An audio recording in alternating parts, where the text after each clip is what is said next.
of a storm with all these electric cars, and he said you'd have to find somebody with an internal combustion engine to get a lift out. Yeah. And she goes, well, there you go. They have like charging stations that are run by diesel like engines. Like, it's so ridiculous. One guy was trying. One guy's guy I know. His son was sold electric cars, and he wanted me trying to get me to buy one. And I said, well, it takes me 3 hours to get to my brother's down south, 3 hours and half a tank of petrol. He said, oh, well, they have these plug things. Anyway, it turned out if I bought an electric car, I'd have to check the map to see where I could recharge. It was taking 12 hours to recharge. So I would have had to stay overnight. It would have taken me about 3 days to go 200 miles. Wow. And then I've got to come back. Yeah. I'm only going for a weekend. It would take me a week either side to get there and back. Anyway. Come on in, folks. We see you out there. Chat's live. We're all live somewhat. Somewhat. We're halfway there. Still need a little bit more coffee. My system's waking up at least. So there's that. We're almost there. Almost alive. Here's the opening. We'll get underway. We got some Tarzan to look at. We're going to look at Jungle Tales of Tarzan by the great Burne Hogath. We'll be right back.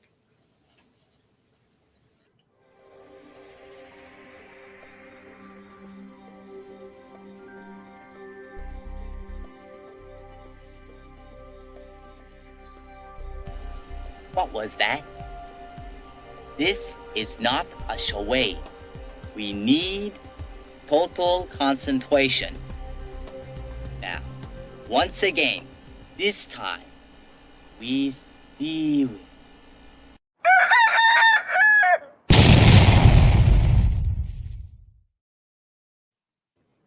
Good morning. Good morning. It's Comics by Night for the 25th of August, 2023. We will be looking at Burne Hogarth's Jungle Tales of Tarzan. Hope everybody's doing all right this morning. Has a very classical look, doesn't it? Oh, yeah. Yeah, this is the guy that created the majority of the motifs. And he come in after Foster, didn't he? So Foster really started all of that. Yeah. But Burne really took it and made it his own. Did a Tarzan comic strip for many, many, many years. That's kind of what that looked like. That's taken from the color, isn't it? Yeah. I think there's a better version of one there. When were these books published, Randy, before we get into this? The books that we've got, I think, are 60s. The comic strip was back in the 30s, I believe. Yeah. What else did Hogarth tackle? He was mainly a teacher, wasn't he? Didn't he? He wrote all those books about how to do dynamic hands and all that kind of stuff. 76. He went on to do a series of art instruction. I believe he ended up teaching life drawing and anatomy at one of the bigger colleges. Didn't he open one of those colleges? School of Drawing, he might have. Yeah, I think he did. Yeah. Look at that. Really should be better versed in who he is. I love his work. There's a book I saw recently speaking about instructionals and all that. Save the reference here somewhere. All the dynamic drawing books are his. He's influenced comics and illustration for many, many, many decades. Yeah, sorry, Wesley, go ahead. There's this book called that you might really be interested if you particularly love anatomy. It's called Anatomy for Sculptors, right. And I think it's worth a look. I was looking through like a lot of the stuff in it, and it is just nuts for anatomy, right? Like how. Right.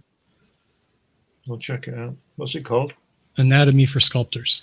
Anatomy for Sculptors. Right. They got a Twitter page. I'll just put the link in there for you.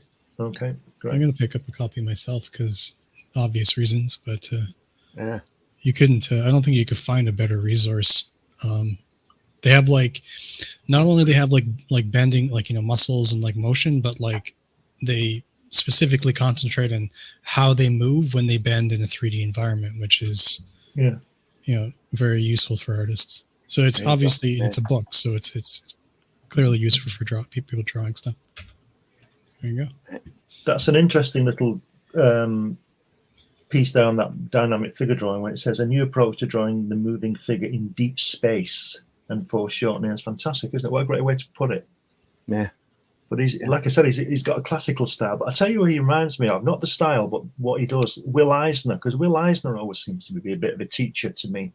Yeah, he was. You see a lot of this. Whoops, hang on. Well, if people can't handle art, then see you later. Yeah, we're looking at this from an artistic standpoint here. Reminds me a lot like of that frame perspective book and how they set up the hip boxes. Yeah. Yep, very much so. Look at that middle set. Look at that center drawing there, where the head on the other page, where the head's where they just the different, like he's swiveling, moving, and his head's moving, isn't it? Look at that. It's fabulous, isn't it? That is great. It's a dynamic action. There's a lot of these poses that you'll see and used very regularly in comics. Really in a how-to instructional on proportions, anatomy in general. Oh, look at that hand. Yeah. Damn. I think he's a bit of a Da Vinci, isn't he? You know, Da Vinci. I don't think this guy went digging bodies up, but Da Vinci did all these studies, didn't he? Yeah. This kind of thing. We're gonna have to come back to this video and reference for many years. They still got that book on Amazon for sale? Say what? They still got that book for sale somewhere? Yeah, I'm pretty sure all of these books are still in print. That's the type of instructional book that's evergreen, or series, I should say. Dynamic. It's fabulous. Let's look under Hogarth, Hogarth. It'll pop up. Randy, I just am internally grateful that I get to be on your show and see the stuff that you have in your basement. Well, the cool thing, his light and shade is amazing, especially for mood. But he also does he's got a book on folds, wardrobe and folds. That's amazing as well. Those are tricky as hell. Look at that. Wow, that's fantastic, isn't it? Look at that. Look at the face on the left. Just Is that Vincent Price? Looks like Vincent Price, doesn't it? It's a lot like him. It sure does. Yeah. A little bit. Wow. Look at that. Wow. Any of the instructional dynamic books that he's done are worth your time. There's a Tarzan illustration there. Oh, wow. He did the Tarzan comic strip for many, many, many years. Then went on to teach. I've got his biography up here on Wikipedia. Burne Hogarth. Born Espinoza Bernard Ginsburg, December 25th, 1911 to January 26th, 1996. He's an American artist and educator, best known for his work on the Tarzan newspaper comic strip and a series of anatomy books for artists. So, yeah. It's like Barry Windsor Smith. He's an artist, an illustrator, rather than a comic book artist, isn't he? Very much, yeah. He's an artist who draws. An illustrator. Yeah, he's an illustrator who draws comics rather than a comic book illustrator. Yeah. Now, after the Tarzan strip he was done with that and semi-retired, went into instructional. He sat down and did a couple of graphic novels of Tarzan. He was working on the original Tarzan of the Apes. Here, let me switch back to StreamYard here. Came out in hardbound. It's a great volume. Sorry that mine's been well loved. I've had this for decades. I believe it's 1976 is when it came out. And it's a beautiful book that shouldn't ever be out of print, but I believe it is at this point. where he went through and did a bit of instruction in the front. There's some good black and white strip work. Very much back then, very much like Foster. He took over after Foster. Foster left Tarzan and went on to do Prince Valiant. For many, just hold that page. Hold that page. Look at that. Body in motion. Yeah. Wow. I got a comment from HR. HR, glad you're here.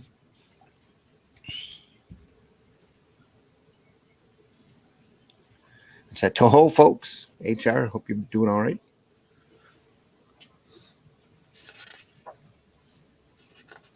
This book is great, but the other book is rarer because it had an incredibly low print run. It was a kind of a unicorn legend for a long time after this book was done. He went to work on number 2, and I don't think they printed it. They print it. Could you flip back one page? The work is copyrighted in 76, but I think this edition was printed a little later. No, it says first printing 1976 on the Jungle Tales book. But he went through and adapted the Edgar Rice Burroughs initial novel and then went on to do the Jungle Tales. Is that what you were looking at? Yeah, that's just cool. Yeah. I don't see a lot of that. But no. Especially not anymore. Yeah. Yeah. I think I might borrow something along that line for them to do. Yeah. The original book was in color. The second book that we've got here is in black and white. And that's really the book I wanted to look at today, but we can go through this too. It's very much set up like the original comic strip. I don't know what size he was working on, but the illustration work is undeniably masterful. I think they used to work twice up, didn't they? We covered this before, yeah. Didn't we? Yeah. You know, is it Hal Foster at his drawing board we showed? Yes. And there's that. The board is the paper is used as big as my bedroom window. You know. Mm-hmm. Yeah, very much so. It's probably 3 wide by 4 tall, 3 feet wide by 4 tall. Yeah, amazing. At minimal, yeah. If you ever get a chance to see that stuff in a museum setting, you definitely need to do it because you'll never forget it.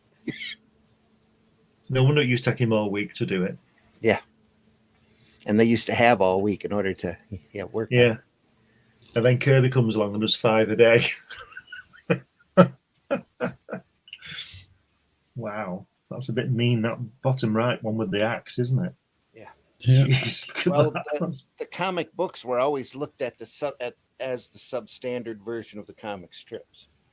So Kirby, I'm sure, was looked at as just a machine or almost at a hack level.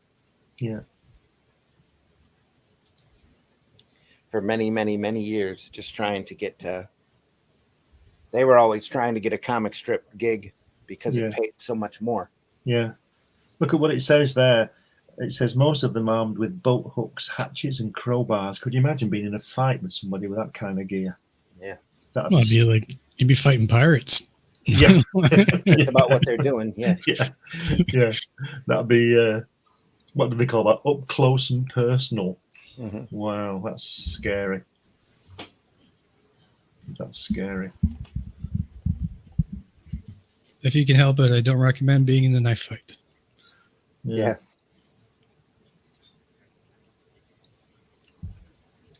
It's a great shot. I've seen some pretty interesting fights in my time because I used to work as a bouncer for a little while. And the highlight of my career, it was short-lived because, it's not a great job, was I saw a gentleman cheap shot one of our other bouncers in security. And so, like, you just get shot in and you just, he grabbed him and then threw him through one of those grated windows with and he took out the grate and the window and he just he was hanging out the other side. Jeez. Oh. According to Wikipedia, after more than 20 years away from strip work, Hogarth returned to sequential art in 1972 with Tarzan of the Apes. Yeah, he was working in that art teaching, wasn't he? Yeah. and writing those the books that you showed, the shadows and all that. A large format hardbound graphic narrative published by Watson Guptill in 11 languages. He followed with Jungle Tales of Tarzan, integrating previously unattempted techniques such as hidden, covert, and negative space imagery with inspired color themes into a harmonious visual description, a pinnacle of narrative art. These texts, in addition to Hogarth's strip work, exert a pervasive and ongoing influence within the global arts community and among delighted readers everywhere. In other words, all of the work is pretty evergreen. And everybody still refers back to it today. Energetic speeches were known for addressing any topic that was thrown at him with a lengthy string of ideas that could cover the French Revolution and the amusement parks by way of postmodernism and graffiti art, meandering through economics and globalization, only to return to an enlightened answer to the original question. In his teaching, he was known for a vigorous and surprising approach, which could include instructions such as, paint me this sound, a spider walking on the web. What is the music of that sound? Wow. Interesting. He received recognition for his work in the United States, including the National Cartoonist Society Advertising and Illustration Award in 1975, Magazine and Book Illustration Award in 1992, Special Features Award in 74, and dozens of awards internationally. He taught, wrote, created, and theorized lucidly and passionately into his last days. For decades, he was regularly invited to international events, frequently in a starring capacity. Shortly after attending the Angoulême International Comics Festival in 96, Hogarth returned to Paris, where he suffered heart failure, dying January 28th at the age of 84. He was inducted into the Will Eisner Hall of Fame in 2010. Wow. He's done a series of comic works. Obviously, the Sunday strips ran from 37 to, 49 to 50. Did a few other little strips besides Miracle Jones and Drago. But his nonfiction books included Dynamic Anatomy in 58, Drawing the Human Head in 65, Dynamic Figure Drawing in 70, Drawing Dynamic Hands in 77, which I have a copy of that, Dynamic Light and Shade in 81, and Dynamic Wrinkles and Drapery in 1995.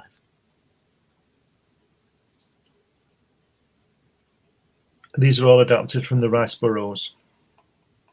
These books, yeah, are all adapted right off of the novels. They're all like painted. Each panel's like a painting, isn't it?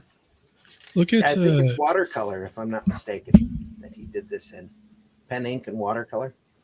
HR has got another interesting comment there about a printing error or something with the Hogarth book.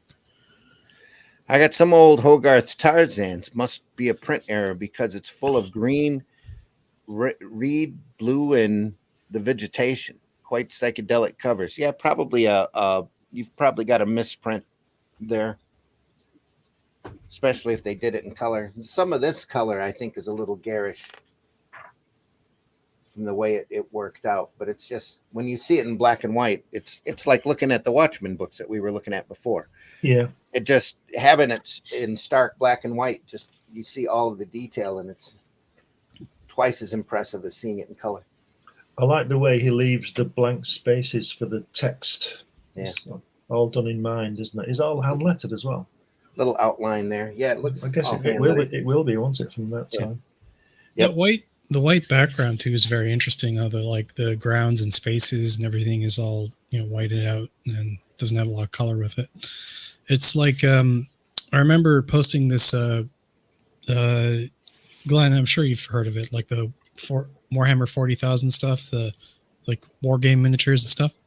Yeah. Yes, I've heard those. Yeah. Yeah. So I posted a picture of those one day online, and it got it was just the army set up with a couple pieces of terrain on a back in the day when I was younger, on a white completely white board with like a brown backing. So most of what you saw was like white and stuff like that. And the contrast of that color, I guess, caught people's attention. And with the white background and the colorful miniatures with like the little bits of terrain and looks similar to how these pages are set up, and then got like 74,000 likes or something like that in like a matter of hours on the on Imgur, right? Brilliant. Nice full page. He was able to let the artwork breathe here. Look at that. It's quite a heavy line, isn't it? Yeah. Oh, wait until you see the Jungle Tales stuff without the color. It's unbelievable. You just sit there all day and drool. Yeah. Truly a master at illustration. That's why he taught it for so many decades. Did all the instructional books. I wonder why he did it like this with didn't fill everything in. Saved money. Money and time, probably, in order to let the white pop through. Is that what you're saying? Yeah. No, it's for the text, so you can read the text. It's a lot of that's for the text area, yeah. But he still wrote over top of that. He framed everything with a color. Yeah. Most of the time. Here he didn't. You don't see anything like that. No. Oh, no. This is and to me, this is just classic work. This is the kind of stuff you go back to every couple of years just to catch more, you know. Yeah. Learn so much more from the structure and from his dynamics. It's like we're saying about all these, most of these people would talk about like Gibbons and Kirby and all the Colin and all the greats. Yeah. You can spend hours looking at one picture, can't you? Yeah. One panel and just spend all day looking at it, and you learn so much. Like the vegetation in this. Well, just imagine this is the type of stuff that they would get every Sunday morning that the kids would go through. Hogarth's Prince Valiant, or not Prince Valiant, but Foster's Prince Valiant, and Hogarth's Tarzan, and Raymond's Flash Gordon. Just some unbelievable artwork here. There's a great American word. Is it Kerchak? He's called Kerchak himself. Slunk stealthily. Slunk. That's not an English word. Slunk. No. It's like snook. Is that what the English equivalent is? No. I'm just saying the correct way would we say he sneaked into the room. Well, Americans. Yeah, but that's a past tense word for slink. Okay. It's like a slinky. Okay. Slunk isn't English. It's not slinked. It's slunk. What is he slunked? You use a different word. You don't make one up to fit. It's like we're not even speaking the same language. We don't do it. What did they say? Separated by a common language. Jeez. It's great. This is why I like Canada so much. And they're French. Well, this is the dialogue on this is probably taken right out of the book too. I mean, it reads like the book as I remember it. It's been a while since I've read it. Here's another one: slung shot, slunk, and slunk skin. There you go. Well, the good thing about language is that it changes all the time, so it's all good. I'm just having a laugh. That's what happens with the projectile after it's been shot from a slingshot. It's been slungshot. So slungshot, noun, a striking weapon consisting of a small mass of metal or stone fixed on a flexible handle or strap. Right. That's a slingshot. Okay. Yeah. Slingshot. Potato. Potato. Yeah. Look at that ape there. He's never going to get down that chimney, is he? No. He's still in it. He got stuck. I can't get out. Look at that. Wow. I like the reds he uses on the vegetation. Yeah. I'd never do this. I'd never use that kind of stuff. It looks like a beetroot type of thing and all that kind of stuff going on. It's great. I think a lot of the vegetation and Amazon stuff like it is kind of colorful. Yeah. See, here we go, an entire sequence of a kid naked swinging and No nudity. There you go.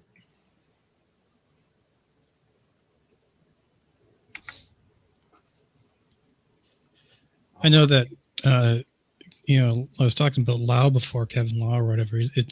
His work is reminiscent of this kind of Hogarthian action sequences. Yeah. Yeah. Look at that top left panel there, where you can see the different where his legs and arms and the different positions. Where he's really moving up there, isn't he? Yeah. I'm surprised they coloured them in. They usually leave things out, the colour out, wouldn't you? Because you want to confuse. Look at how elegant that is. Yeah, that's a classic. That sideways swinging is a classic Hogath pose, isn't it, in this series? Oh yeah.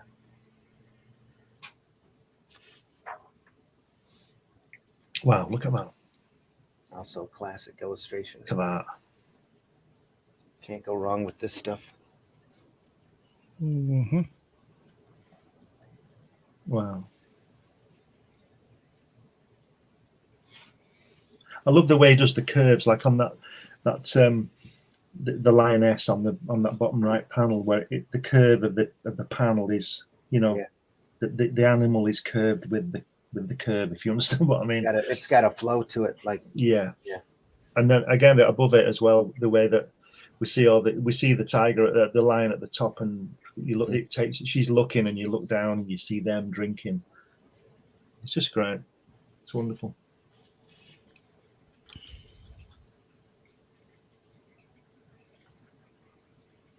He does a lot of overshoot into the other panels, doesn't he? Yeah.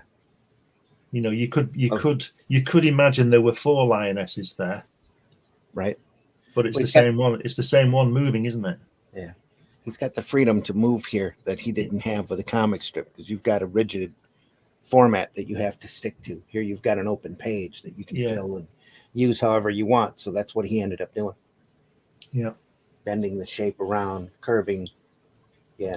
That panel there, where just before he goes in the water on the right hand side, is the perfect composition with the way your eye gets taken down at his arms, up the foliage, down the tail and round, and the arms and the legs. And the lettering right at the end. Yeah. Following the water through. Yeah. It's great, isn't it? You don't get any more obvious solid Z pattern.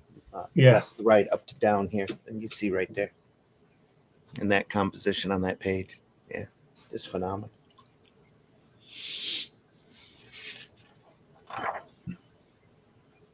Another classic illustration.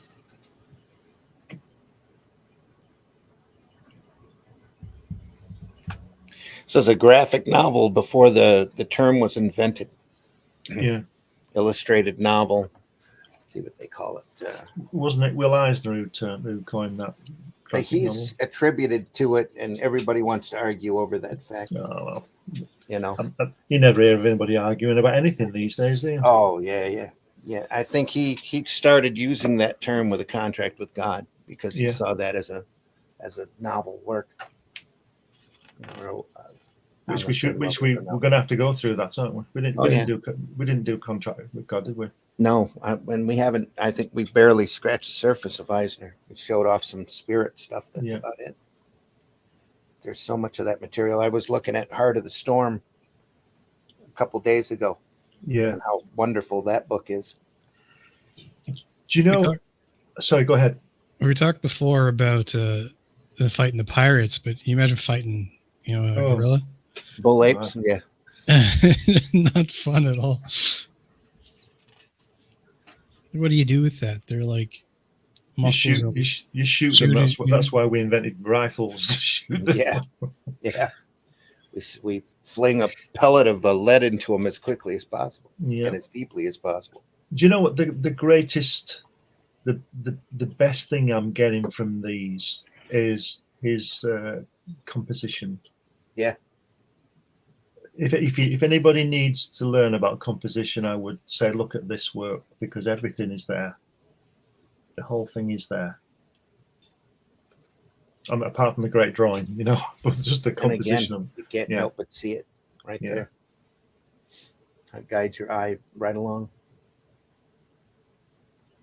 And it's also a masterclass of keeping one's modesty, isn't it? Yeah. And how you can show a guy which is good because nudity, and or you can show a guy naked, but you don't have to do nudity. Yeah, it's all strategically done. You get a little ass every once in a while, but nobody wants to see the rest.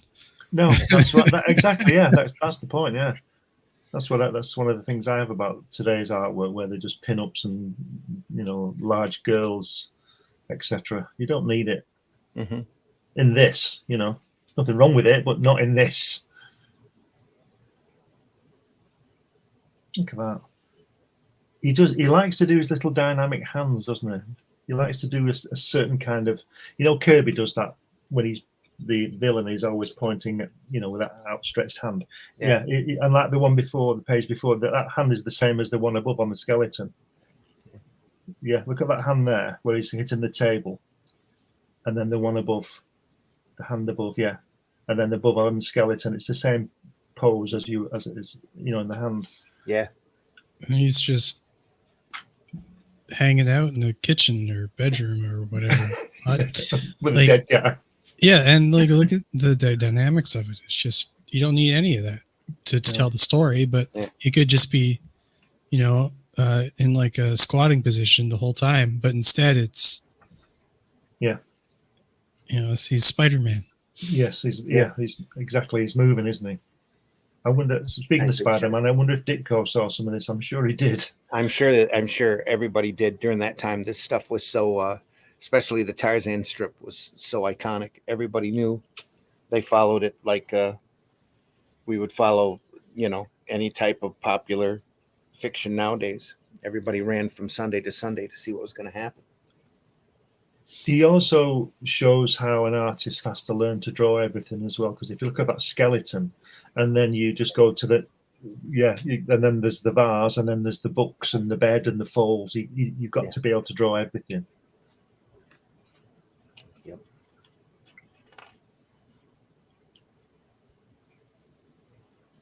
It's like one classic shot after the next in this book. Yeah.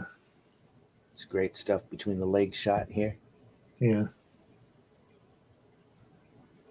He's found that knife and now he's going to use it. It's this bull ape. Was it Karnak? I think something like that. It's been bothering him ever since he was a kid. So he stabs him. Yeah, had enough of it. Oh, look at that. Oh, look at that. Oh my God. Well, it's the end of that ape, I guess. Killed him, yeah.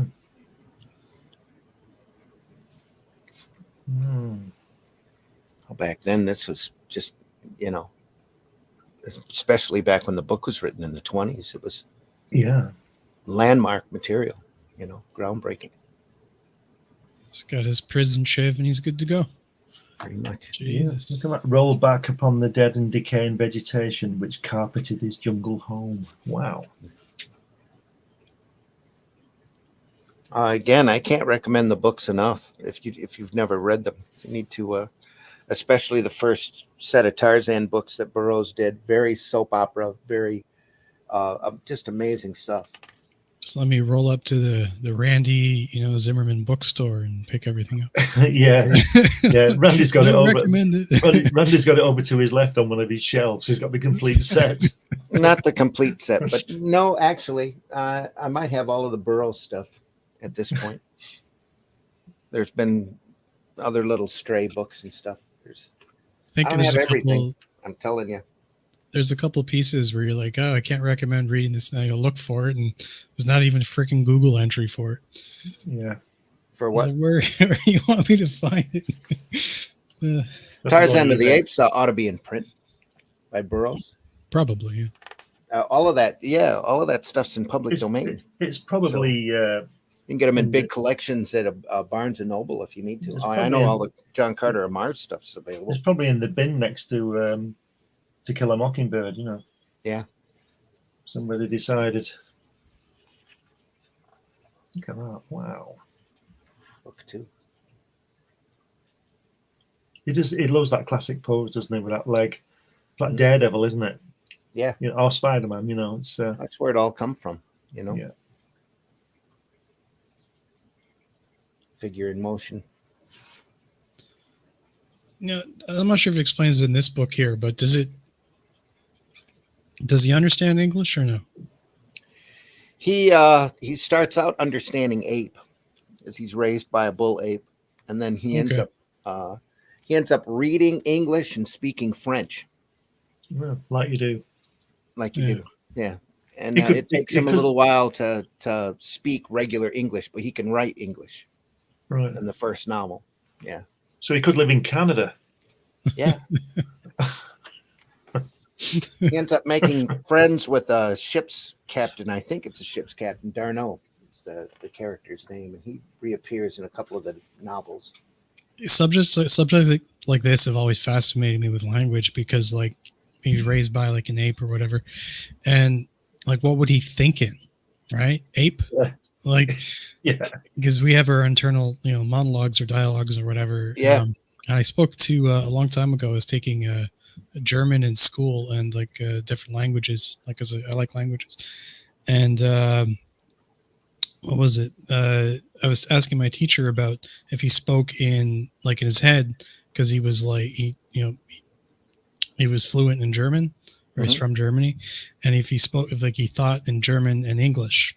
Right. And he's like, depending on, he'd mix it up. Like if he was something that was particularly, relevant in English, his thought pattern would switch over from German to English. Right.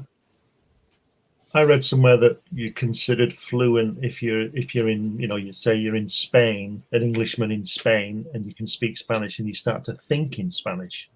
Yeah. Yeah. So that's you were fluent. Yeah, that's what you're saying, isn't it? So this guy is fluent in ape? Yeah. Yeah. Oh yeah. Yeah. He's got a giant. He turns out to be super intelligent. He ends up speaking a number of different languages. Well, yeah. I mean, like he's learning English from a book. Yeah. Like he's never he's learning to write in English. He ends up leaving a note on the cabin door for the Fosters. Jeez. Once he sees that they've come in. He likes to lie and squat in awkward positions that would really. He's still in ape poses here. Yeah. He squatted down. I like the giant chili in that basket on the left. I wonder if this would be like possible. Like you could decipher. Like who was that deaf dumb? Oh, I can never remember her name. The deaf dumb and blind person. Yeah. Was it Frank? Anne Frank? No. Helen Keller. Helen Keller. Yeah. Yeah. Anne Frank was the girl in Holland, wasn't she? Yeah. I always get those two mixed up. And Frank wrote a diary. Yeah. Yeah. Helen Keller. Yeah. She was. That was amazing, wasn't it? That story. Put the word and the motion together with the physicality of it. All she had was her touch. Yeah. Here he is reading, figures out words, what means what. He's clever, isn't he? Super intelligent. That's how he was able to survive. That's the big point of the book, is man over nature. Well, allegedly we have a biological predisposition to languages or something. I remember studying or reading once that we just naturally pick it up. Yeah. It's just communication, isn't it? Yeah. Everybody understands a rock on the head. I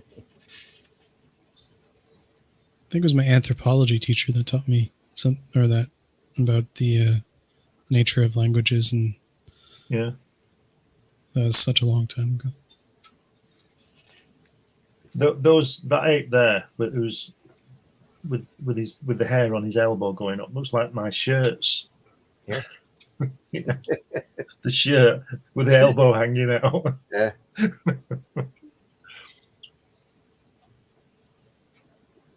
Oh, Kerchak is his friend, isn't it? Kerchak. Yeah. Yeah. I don't remember the initial bad guy, but he bullies him most of his childhood. Is it Belugi, the guy he just killed or something? That could be right. Yeah. Sounds right. Look at that running upside down look on that. How good is that? Yeah. Wow. Yeah, look at that. Not just that, but the perspective shot. Yeah, it's Up and incredible. over. Just Is he upside down There's or is he so much sideways? I think he's just sideways, but it looks he's like he's sideways. upside down. You're looking above him, aren't you? Down, so it's he's high above the other one. It's it's just crazy, isn't it? Kind of like, sort of like a snowboarder or a skateboarder or something going up. Very much so. Yep. That's why you saw a lot of that in the Disney Tarzan movie. Looked like he was skateboarding most of the time. It was actually pretty Sliding on cool. the slime of the branches. Just anyway, don't get me started. I always thought that was cool. Yeah, I know you guys didn't like it, Tarzan? Depending, because I had read the book before I went to see the movie, and that wasn't anywhere near the book. So I know the closest thing, but getting Tarzan on film is way separated from the written work or even the comic book work. It's my biggest exposure to Tarzan was Ron Eli. Yeah, the TV show. That was great. Yeah, I love that. Eli, they used to run the Weissmuller movies here every Saturday morning, over and over again. Yeah. You know, the vegetation reminds me of the red weed in War of the Worlds. Yeah, it does. Yeah, right here. Yeah. Great fight sequences, aren't they? Great action sequences. Dynamic. Father of dynamics. There's so much just to learn. Yeah. We're kind of breezing through this book because I want to show you the Jungle Tales book, because the Jungle Tales book is in black and white, and it's like night and day.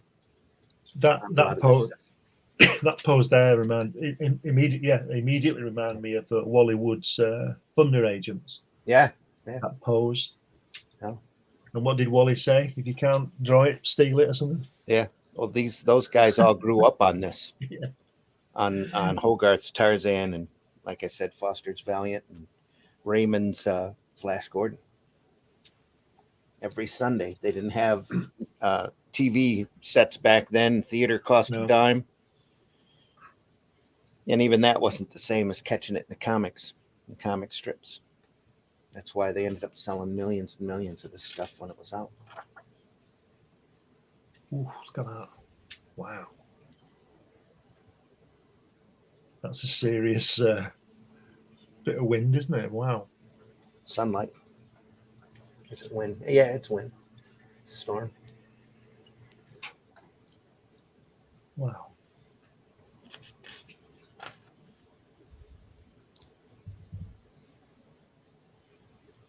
So he not only had the discipline of getting all the drawing right, he had to have the discipline of not showing bits when he was falling about. It's strategic. Yeah, strategic nudity. Imagine growing up half your life without any pants. Exactly. Just free falling. No, I spent a couple summers without shoes growing up on the farm. It would get better than that. Yeah. But like never without pants. Yeah. Don't forget your pants.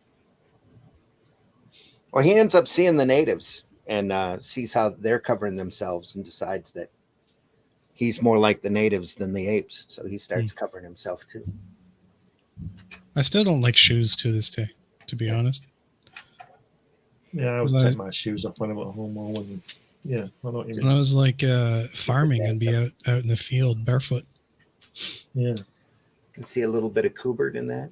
Yeah. There's a lot of everybody on this stuff, but just beautiful stuff. There's the natives are coming in. He doesn't. Nothing's boring, is it? No. You know, it's all doing something. Well, especially here, because he's a pretty unleashed here.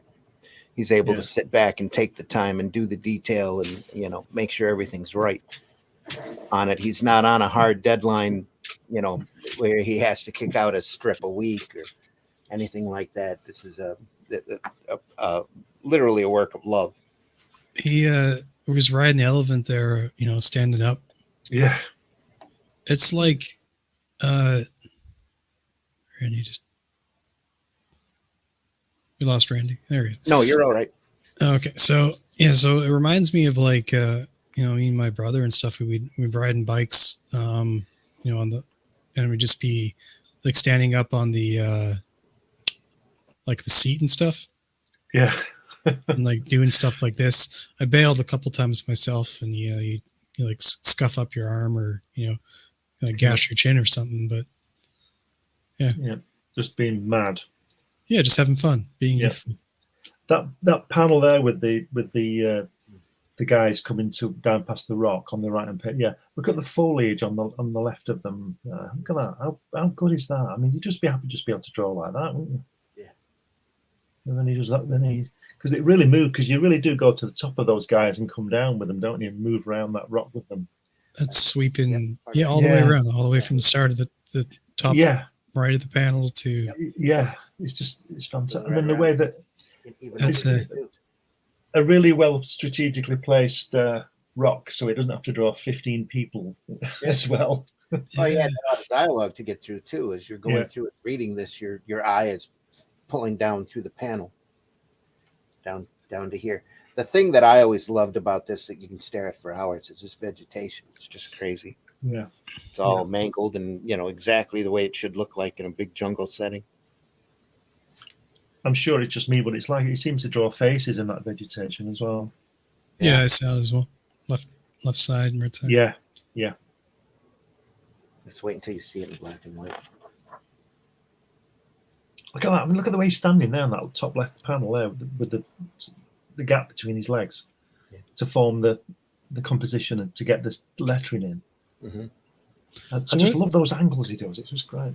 So Glenn, leaning on your experience there, what is the composition that I'm looking at here? Why is his legs so wide? And is it to lead it to the next page? Next panel? Yeah, there's all that. But what he's doing there, he's showing the power, because if you draw people like Captain America and people like that, and you see policemen do it in real life, you stand with your legs apart, you look more powerful, you look more intimidating. That's why they do it. Yeah. But the composition there is he obviously has to leave a space somewhere for the text. He's got that in mind. So he's done his usual thing of doing a 45-degree angle. And if you look at the spear, it goes up to his head, it goes down the other arm, and then down his shield, hits his other ankle, back up his leg. And that's a circular motion of composition. And he does it in every panel, on most panels, the way it works. Look at the guy. Yeah, look at the guy at the bottom, next page, bottom right. Again, you've got the shield leads you into the head, to the throw, then the arm comes down onto his leg and his other leg, and it just goes around in a constant circle. And the guy above, the ape above, with his hands, he's making a circular motion. You go one arm down the hand, down the head, down the other arm, hits the open space, but you go back up again. And that's the composition of it. It's like it's so your eye doesn't go off the edge of the page. The whole idea is to keep your reader in the world that you're in. Yeah. So here you've got dialogue, picture, and then more dialogue here. Your eye is naturally going left to right. Yeah.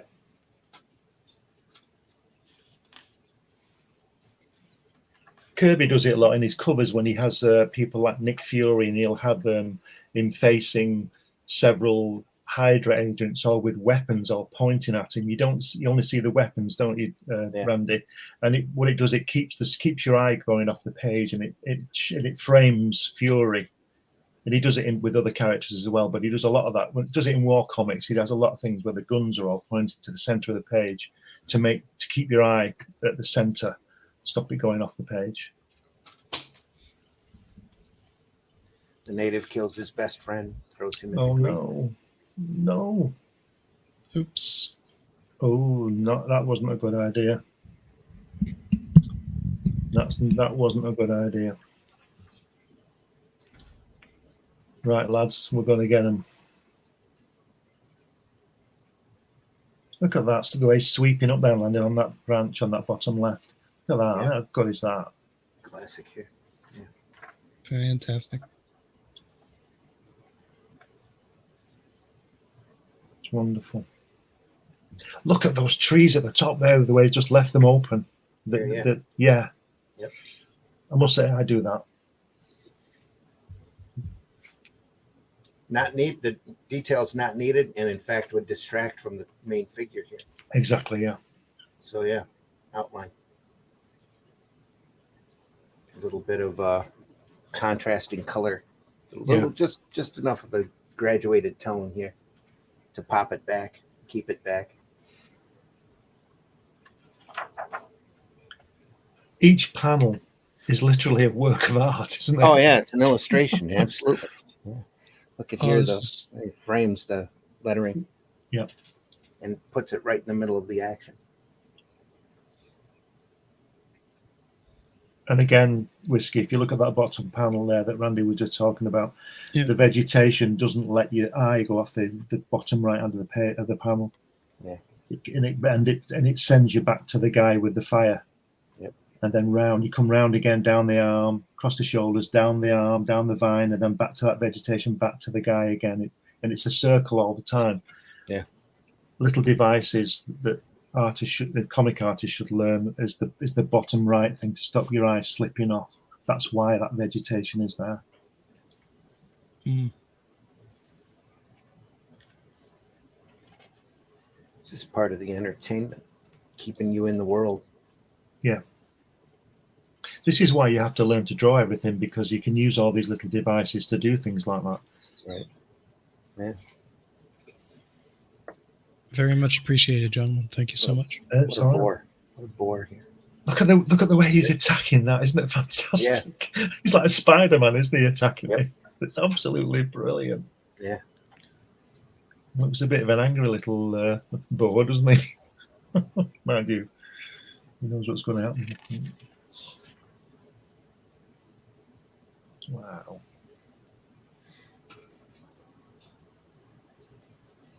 It is great the way he frames things. Like you said, Randy, he frames everything as well, doesn't he? Yeah. Or most of the time. If there's a frame, like the guy there, the guy he's swinging toward there, he's framed by the vine again, isn't he? As well as that sort of antelope thing that he's firing at the top. That's such a smooth line too. I wonder if he did that with marker. Yeah. It's an odd thing to do, isn't it? Yeah. Mind you, again, maybe it's to stop your eye going off the edge of the panel again. That's true too. Keep you contained. But there's such. I don't know if the camera's picking up. But there's such a great set of tones here in the painting. You could tell it's watercolor. Yeah. That Dr. Martin dies actually. Beautiful, isn't it? Wouldn't surprise me. Yeah. Wonder where all this artwork is now. Oh, who could guess? I bet it ended up in the trash. Well, I doubt that it did that because he had possession of it. Well, I hope they've still got it. They should just print part of volumes on his it. estate or some Saudi. Some Saudis come in, paid millions of dollars for it. Yeah, we can either have Mo Salah or this artwork. I know which I'd rather have. Yeah. I wonder if he's doing the lettering because it's very consistent. It's obviously the same person. Well, again, he's been doing this for decades. So if it's not his lettering, it's whoever, he was using. It's so consistent. So if you look at lovely. it, the O's here are just perfect. Yeah, I was going to say that. I like it's not easy to do. It's like what's the word? I can't think what the word is. From the Art Nouveau lettering with the big O's and it's C's. like Art Deco look to it. Deco, that's it. That's the period that stuff was from, or maybe not the artwork itself here was from, but that's the whole attitude that he did back when it's Art Deco's right. It's like the Chrysler Building, isn't it? It's that kind of same time. And the time is taken here. Sometimes you're tight, like that D there isn't totally fleshed out, and other times you get the C's and the O's are just wide and just almost like perfect circles. Just a beautiful look to it. Look at that, the word bore here. The B is so stylized. You can tell it was all done by hand. Yeah, beautiful. Just great stuff. Just phenomenal.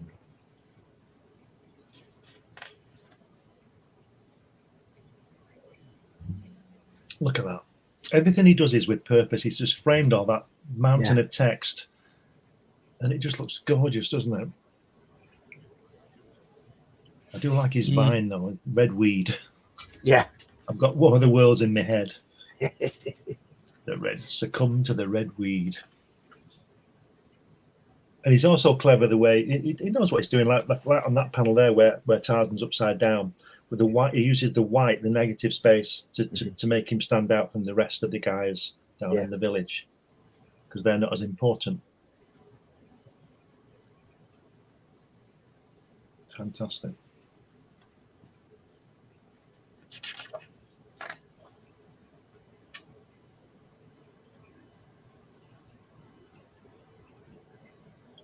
I'll tell you what, there's a lot of murder in this book. Oh, the books are fierce and very violent. Yeah. A lot of pain in it. Yep. Yeah. It's not the worst thing in the universe. No. Well, it's the guy's struggle in the wild, you know. He ends up running across all of the wild beasts in the jungle, and either taming them or killing them. So he ends up becoming one with the nature of the jungle. Wow. I don't mind. Go ahead. Okay. Well, I don't mind violence if it's congruent with the story. Yeah. Yeah. It makes sense to be there. He's in a violent area. It's not just, you know, he realizes it's not right for him to kill everybody there, but he does go after the guy that killed his 8th brother. Gets him, then starts realizing there's a civilization there. It's actually one of the issues I'm having with my own book is deciding where to add, violence, because the customer base it's horror, right? So there's going to be violence and grisly things, but like, where do you put it in? When is it too much? Yeah. I did a comic strip in the 80s, and there was a guy, they were fighting with swords, and the script called for this guy to be, stabbed with his sword. And I didn't draw that. I'll send you the examples. So I just did the guy who was going to kill him with his sword on his chest as he lay on the floor, and the look on the guy's face. But the editor made me change the panel to the script and put the sword going in, and I thought it ruined it, because I'm a fan of Hitchcock.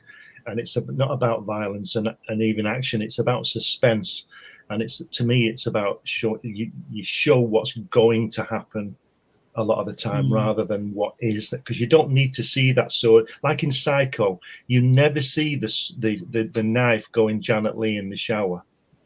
You never see hear it. Yeah. But you don't see it. But if it was somebody like, is it Cronenberg or one of those people, they would have arms coming off, and it's just not the point to me. You don't need to know that. You can put that in your mind, and that's what Hitchcock used to do. He used to make you think what was happening, not show you what was happening. Yeah, that's gonna be, true. But you also have a customer base, like, you're going for that grisly material as well, right? So there's like it's got to be a healthy mix somehow. I see what you're saying, and I actually lean more towards your idea, but that's why I'm struggling with it, because I know that I have to have some violence in the book, right? Yeah.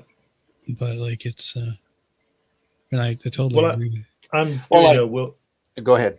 I'm doing a World War II story at the moment, and I'm not showing, and obviously there's a lot of killing in it, but I'm not showing the actual killing. I'm showing the aftermath, or the second before. But that's just the way I'm not. It's not that I can't say I like blood splattered everywhere, but or the impact of the bullet or whatever, and I may even do something like that. But it's, to me, it's not the point. It's like I said, it's like the Hitchcock thing. It's the suspense. It's give the reader or the viewer the information and let them put the detail in their head. True. Yeah. That's just my opinion. Which is it's a good opinion. I was going to say, back when in the 80s, when we decided to do Dead World, when the whole point of doing Dead World for Ralph and Stu and to bring Vince in was exactly the opposite, was to show as much of that gore as possible, because there wasn't a whole lot of that in comics at the time. Well, it's your Right. customer base, right? That's like you're Yeah. selling it to people that like slasher films, and Exactly. Yeah. So you had to have the zombies chewing on people, that kind of stuff. which I That's have the to whole do. purpose of the book, where you get into like a lot of the Walking Dead. I think is boring because they're on this horribly violent world and they're trying to bring civilization back to it, but all they want to do most of the time is stand around and talk. You know, So Glenn, how would you do that? Like, you need to have a scene where depicting a zombie munching on somebody's head. Well, I wouldn't have him actually munching. I'd have him with the head in his hands or whatever when he was about to. I wouldn't actually show his teeth around the top of the guy's head because you don't need to, in my opinion. Because I think it's a discipline thing. How can you tell the story? For me, by implying rather than showing. That's the way I look at it. Well, how do you feel about works like Night of the Living Dead, and like all the zombie stuff they have? I don't always have to see. I don't particularly go for zombie films. It's not because I'm bothered about the gore. I just don't like I just don't think it's. I don't know. I just don't like zombies. Fair enough. So it's hard to find a good zombie movie anymore. Anyway, unless you go in expecting the gore. Yeah, exactly. So I don't need to see the gore. I'm not scared of it or anything like that, but I just don't need to see it. So I'm thinking, well, if it's a zombie film, there's going to be what you're depicting, and I just don't want to see it, basically. And if you want to see that stuff, you're never going to get better than what's already out there on the screen. You know. Yeah, there's a lot. There's a lot. A lot of that just seems so redundant and so horribly done. It's just done for the sake of it. It's it's. So discipline yourself to do something else. Tell the story a different way. Make people think. Swinging in. I'll give that some very classic pose here. Yeah, Whiskey, I don't think you can get away from doing a zombie story and not showing some kind of awful situation, but don't do it every page and every 4 pages. Just make it a big thing. Yeah. There is such a thing as too much of a good thing. Yeah. So and you do get desensitized on works like that after a while. There's only so much gore that you can show that's horrific before you go, oh yeah, more. It's like working in an emergency room. It's like working in the middle of a war. I'll just say this: nobody likes naked women more than I do. But when you watch an American film or an English film, the nudity is handled differently than it is in a French film. In a French film or Italian film, depending on the kind of film, right. The girl or the man getting out of bed in France and Italy with nothing on is just like a normal thing. But over here, it's highlighted and there's like suspenseful music or something. And it's going to get. We're going to see this girl's chest. Well, in France, you just see it. It's like it's nothing, and I like that approach. That's how they look at. That's how they've always looked at nudity. Yeah, though. It's subtlety. You see that in their paintings. Everything. Yeah, it's the subtlety of it. Yeah, and it's just a human figure. Yeah, and I think that Burne's artwork here is very European. Mm-hmm. It's classical. It's very European. I don't see this as American.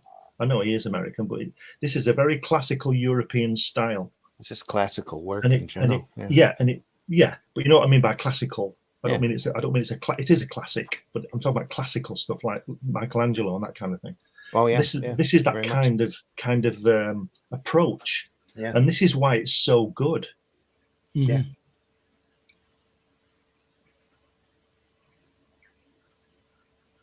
But it is fabulous work. I mean, celebration. Look at that. And you shouldn't really say this, but I will. It's not like anything else I've seen. You know what I mean?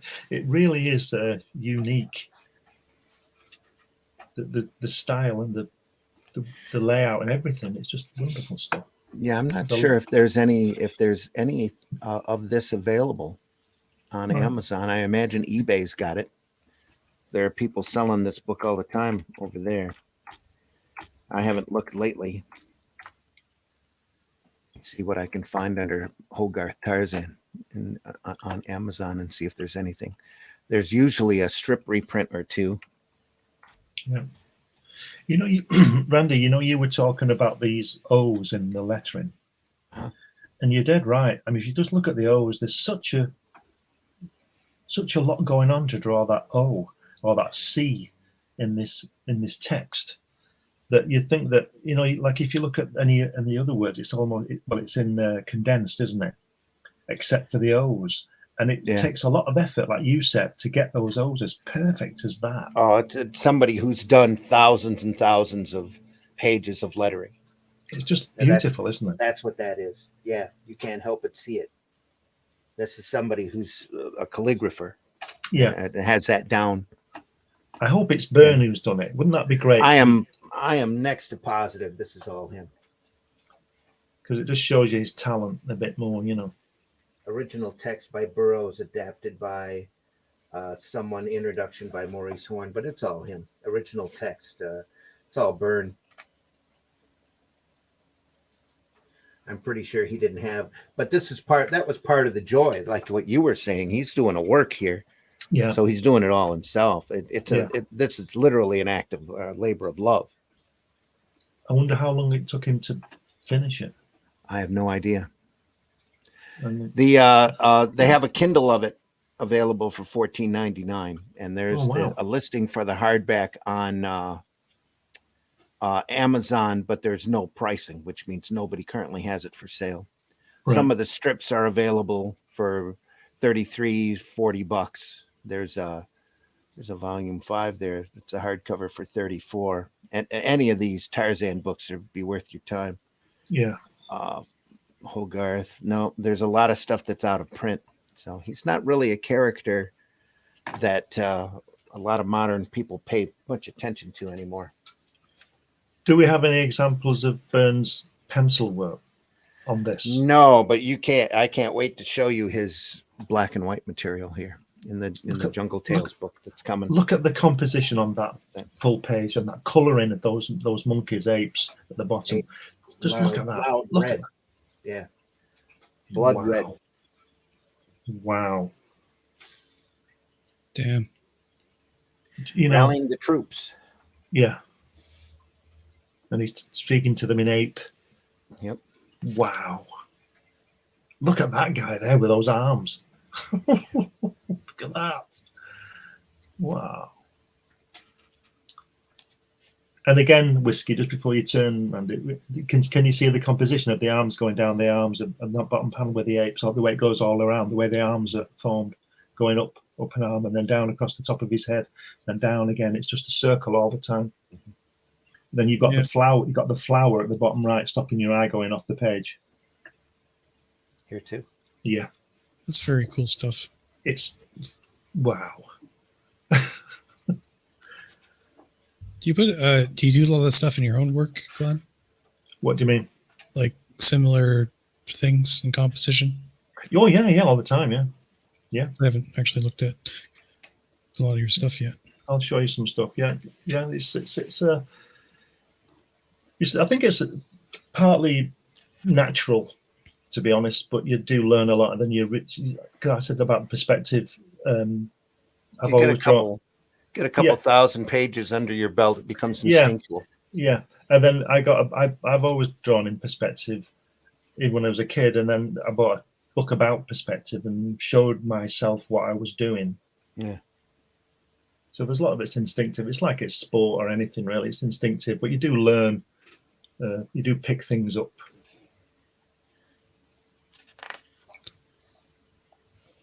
There's again a circle again. Look, he's just throwing those guys around. Sorry, go on. What you saying? Once I get this book out of the way, I'm going to spend a good solid year drawing every day. Yeah. Get my 2D skills back up to snuff. A few more classic illustrations here. Look at that. Just having the one off with the big bad. Look at the way he's used the red of the vegetation to frame that bottom panel. How good is that? Yeah. It's a bit orange on the top, and then it suddenly goes deadly with the red. Yeah. It changes the mood. Oh, from here to here? Yeah. You know, the top panel's in orange where they're just going to each other. Then the bottom panel is actually stabbing him and it's gone red. The whole panel is red here. Yeah. He's taking a chunk out of Tarzan. I'm looking at this 3 different screens, just like not like I have 3 different screens. One's a drawing tablet. Right. One's like I guess it's more designed for video games, and one's like a specifically an artist screen. Like it's I use it specifically for its color and high definition. So I just switched the page over to the 3 different screens to see how the red looked. Right.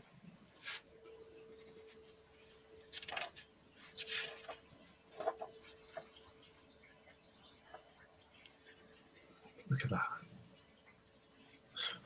But you can't not look at it. It's just yeah, exactly. It's incredible.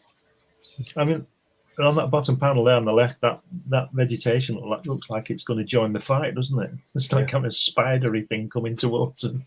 Yep. Wow. You can't beat this stuff. No, this is classic stuff, isn't it?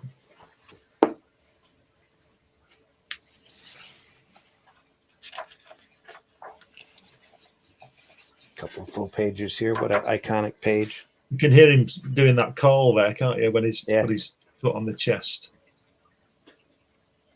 The cry of the bull ape. Wow.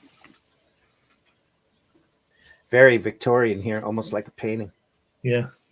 In the posing.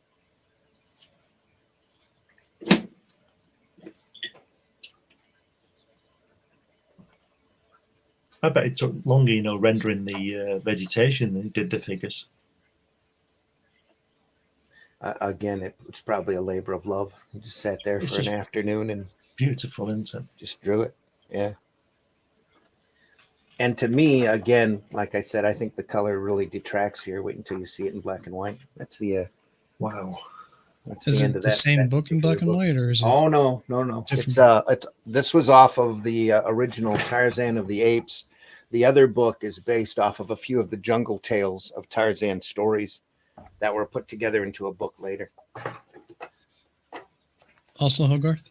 Also Hogarth. Yes, very much so. Not just that, but a smaller budget at this point. So there's no color. This is black and white. No. Well, I have to say, from the first page, it's better in black and white. That's what I was saying. A lot of the color just seems to detract from the line work. Just look at variation. Yeah, look at the water, the way the way it's the ripples. Mm-hmm. Look at that. That's insane. That's crazy, isn't it? That is crazy. I wish I could see this full size. Not that the coloring was bad at all. No, not at all. No, coloring's great. Exactly right. Yeah. But there is something about the black and white version. The line work on this is just, again, we can't say it enough. Just a master class. Look at that layout. Yeah.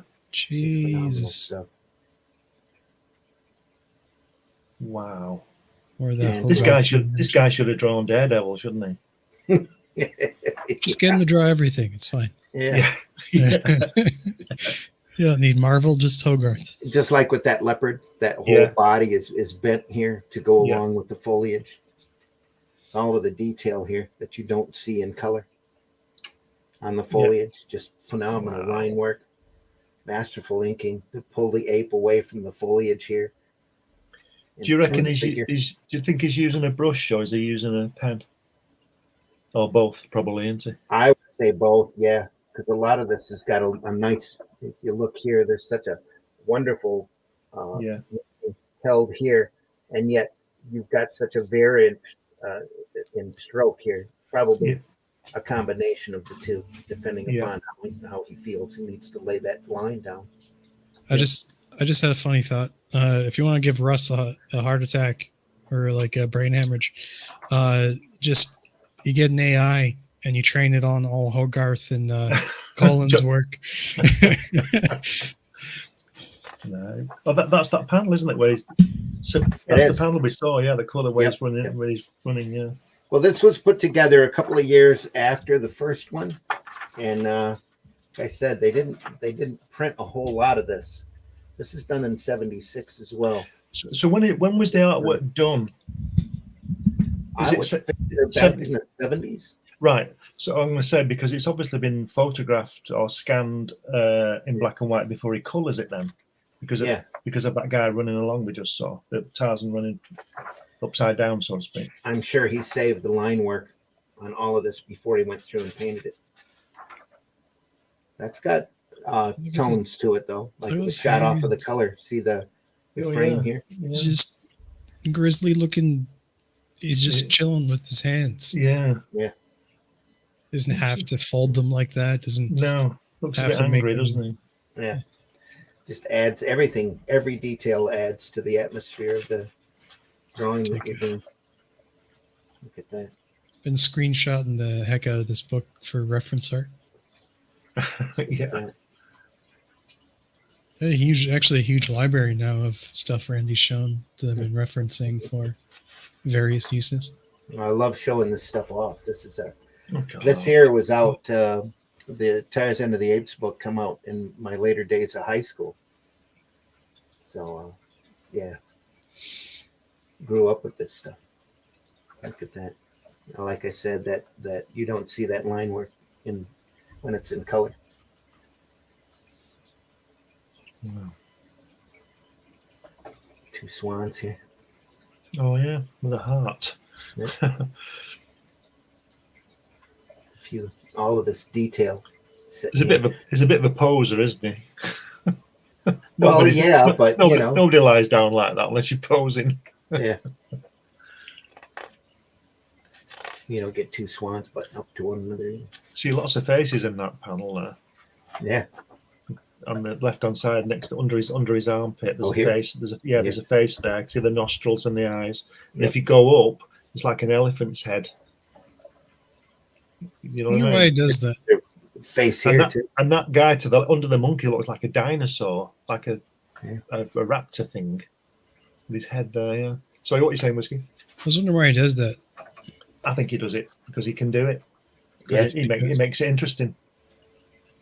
It's creepy looking, but it's like, but why? Like, why not? Well, if you look under the owl, you'll see a face and an arm. Oh, I get it. An arm coming towards you under the owl. I understand.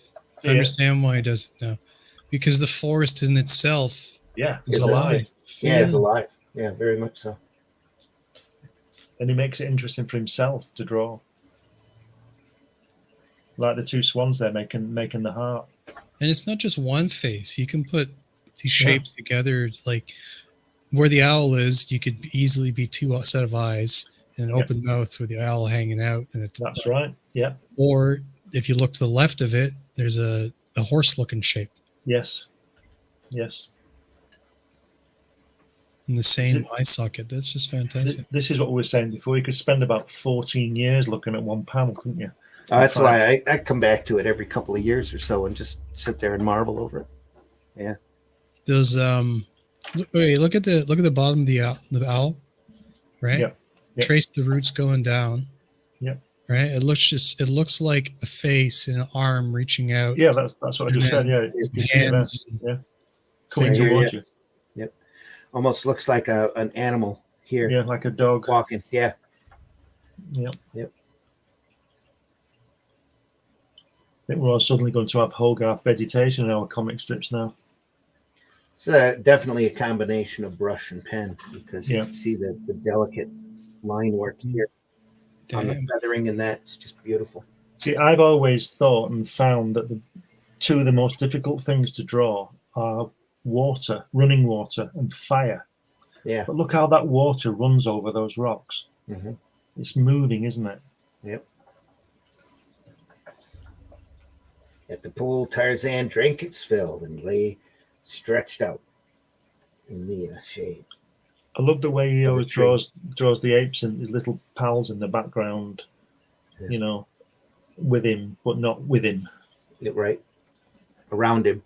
Around him, yeah. Another classic illustration. Come on. That could be misconstrued, couldn't it? Just getting taken to school, gentlemen. Yeah. It's a little bit more harshly shot. I think he might have colored this. And they shot it off. There's a lot of gray tone work here. Yeah. Looks like they might have shot it off of a color illustration. I think they've done that with them all, haven't they?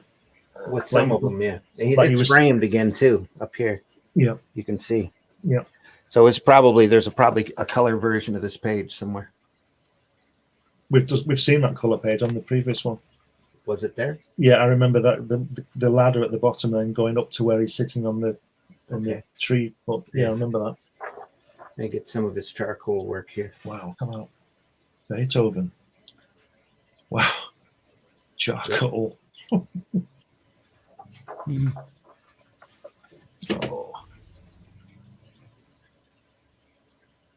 A lot of symbolism.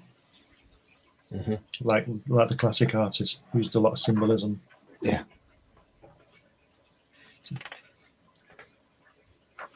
They're studies, aren't they, rather than illustrations, you know what I mean? Yeah. Tarzan's first love. My only complaint about the whole book is the character itself. He's just far too handsome for Tarzan. There's not a mark on him, is there? And no scratches on his face or anything. Oh, yeah. Should be hit the tree. Yep. He should be black and blue, shouldn't he? With bruises and things. But yeah, he is far too handsome. Yeah, he looks like a god, doesn't he? From antiquity, the classic Adonis. Yeah. Yeah. Michelangelo probably had something. He had a time machine. He went back to see him. She wouldn't look like that. Yeah. Look at the way the two pages. I'm sure this is a coincidence. I'm just seeing this, but the way it moves there, isn't that fantastic? The way it moves from one page to the next. I don't think it's that much of a coincidence. No, he planned that all. He probably just did that's got a flow to it. I need to go here, so I'm just going to draw to here. Yeah. And even if you're going left to right, the dip in the leads your eye to the eyes of the ape on the bottom left panel. Yeah. What are they doing at the bottom there? Blowing each other kisses? No, they're just it's Tarzan's first love. Oh God. I know. Right. That's the name of the story, yeah. That's the Jungle Tales of Tarzan was a set of short stories that Burroughs did that they put together into a book that they that had Tarzan's earlier life before he runs across the Fosters and, quote, becomes civilized, unquote, back when he's growing up. That's what these Jungle Tales are all about. Yeah. So of course, he hasn't seen any other civilization or any other human beings. So he ends up falling in love with a girl ape. Like you do, I guess. Like you do. Like you do, yeah. Whatever gets you through the night, it's all right. There's I remember somewhere on like Discovery Channel or some nonsense like that, just in passing watching like some apes, hanging out, and allegedly they do like these kissing games where they like run up and kiss each other and then run away. Well, just really, as long as everybody's all right with it, it's okay. Yeah, I don't think. I think it's just it's a thing they do, I guess. But like, God, it's uncomfortable to watch two apes kiss. Yeah, you're like, oh. that looks like Gene Cole and Daredevil, doesn't it? Top right, Randy. Here, yeah. Coming towards you. He was reading all this stuff growing up. Yeah, very well. All of the Hogarth Tarzans. I'm sure there's a lot of that. Wow, look at it. So did Hogarth choose to write this story, or did he get handed the story?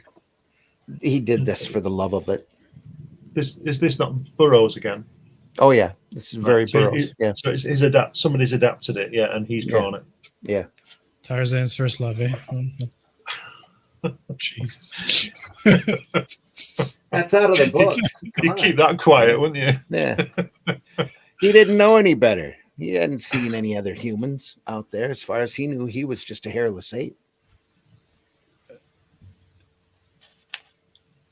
Look how soft that face is. Sorry, that ape face there. Yeah.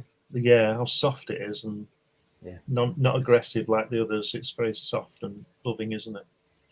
Unlike the guy on the left banging his chest. He's a bit upset about something. What's her boyfriend? Oh, I get it. Yeah, I see. No, well, he should be upset then. Shouldn't Horrible love triangle. She's not she's not attracted to Tarzan. He's a hairless ape. Doesn't look like an ape, you know.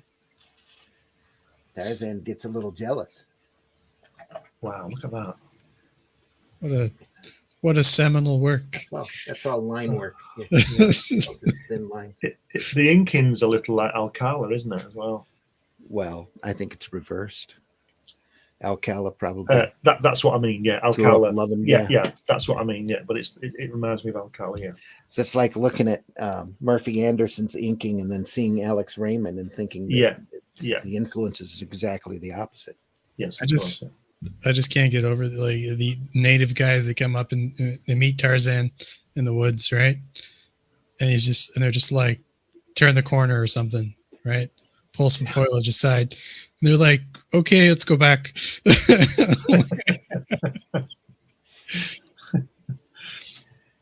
Well, there's also the racism of the day because Tarzan looks at the natives initially as being lower than the apes. Well, look at that. There it says he's dreaming of Tika, and it says there, laughing and talking like young black men and women. What does that mean? What the hell does that mean? Like probably taken right from the text. Probably. Of the time, yeah. You have to remember this is mid to late 20s. Yeah. It's a whole different attitude and serious lack of cultural empathy at this point. It's great to think that Howard was probably reading this as well in his short time on the earth. This come out slightly before Howard was writing. That's what I'm saying. He would be reading it. Yeah, he would be aware of it. Yeah. I don't know how much of an influence it was. Look at that beautiful rock on that second panel on the left-hand page, where the guys are all coming down the path. The rock on the next other page. Left page. There. Left page. That rock. Rock. Yeah. Look at that rock. Yeah, it's marveling at the line work here. This is all thin line work made to look great. Just incredibly done. And then down to solids, more solid, real solid. I'm still trying to get past that line. Could you imagine if you put something out today and it said talking like young black men and women? There'd be an uproar, wouldn't there? Oh, yeah. Yeah, there would be. Yeah. No, this could not be published today. No. And then, or if they did, they'd want to edit it, which would it'd be heavily edited. Yeah. Well, even on like on the, I guess on the liberal side, it would be like, we can't do this at all. It's racist. And on the conservative side, it would be like, there's an ape in a romance. Like, what's wrong with you? Yeah. Well, this is why we repeat things, because we censor it and then people forget. I hate just be published the way it is. Yeah, just do it. The story is how they told it. It's how they told it. Yeah, it's got to be understood in the context that it was written. You know, everybody wants to call some of these writers back then racist. They were just carrying the stereotypes of the day. Yeah. You know, it's like with the zombie films. I don't care for zombie films, but I wouldn't stop anybody watching one if they wanted to. Yeah. Yeah. It's nothing to do with me. I hope you enjoy zombie films. I just don't like them. So, but I would never stop. I would never stop anybody watching it. Which is funny because I'm definitely still going to get you to review my zombie book. I'll read your zombie book, of course. I just won't be watching all these zombie films. I'll read it, but it'll just be like, I can just see your face now. Yeah. But don't forget, Whiskey. When you do it and you send it to me, it'll be with a totally fresh eye because I've not seen any of these zombie things. Oh, yeah, true. Yeah. So I don't sit down and watch it and think I don't like that. I just don't watch them. Mm-hmm. I've seen that one or two, but seen one, you've seen them all, as far as I'm concerned. I kind of got burned out of horror in the early days of my first marriage, so there's not a lot of horror. It wasn't as good. It wasn't as good as real life. Oh, well, that There's too, more but context that we're missing, but we were just as the Betamax era was coming in, we rented every B movie that we could. Right. Ended up watching pretty much 3 movies a day. Wow. Or at least over the weekend, we'd get 6 movies and just sit there Saturday, Sunday, and just watch films. Watched every bad horror movie you could ever imagine. Because back then they were putting anything that they could out in Betamax or on VHS tape just for folks to watch. You got a lot of bad drive-in, horror movies from that era. Some classics, some incredibly well done, especially for the small budget that they had. But there was a lot of stinkers out there. So the horror has to be really good. There has to be quality to it for me to enjoy it. What's kind of funny about the book, not this book, but like the reason I'm writing it is because it's not because I particularly like horror that much. I mean, I do enjoy it, but I'm not like a horror aficionado. Mm-hmm. But the idea behind the book was the idea came with a lot of the censorship going on today. We're trying to like tell a story or, play like a game of Dungeons and Dragons or whatever. And evil would be cartoonish and campy, and you wouldn't have a story from an evil perspective, and you couldn't tell a story. And I got so frustrated with it. I'm just like, I'm going to write a book about it. Right. Yeah. Well, that's good. Not that I have a particularly crazy love for, the macabre or grisly looking things. There's a time and place for everything, Look at that guy banging on that wall. So if you're going to watch a gory zombie movie, you're not going to get more than Dead Alive, by Peter Jackson. That was a low budget zombie film that, or Ario Argento's zombie film from the 70s. Right. That image still haunts me to this day. The movie poster of the zombie face with the maggots coming out of the eye socket. I can still see it in my head. There was some great cinema back then, and a lot of schlock. All the Herschel Gordon Lewis movies, and that guy watched all of that 10,000 Maniacs, all of that stuff. Blood-sucking fiends. Yeah. 10,000 Maniacs, and I was one of them. Exactly. Look at that. Look at that composition working there again. Just amazing.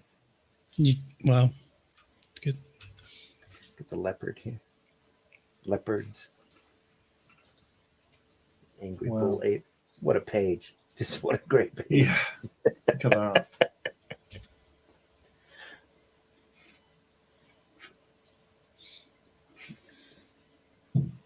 Wow. You just get speechless with it. This stuff was showing on every week. We show some good stuff, don't we? Classic stuff.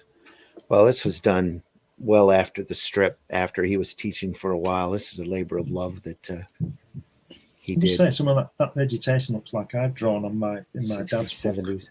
Yeah. Well, Randy's got an eye for this stuff. Yeah. I love comics. Just picked up all this stuff as we went along. If you look at that last panel, he looks like he's got a superhero costume on, doesn't he? And then when he's standing there, the way it's shaded, that could be Daredevil again. Yeah. That leg is look at that leg, that supporting leg.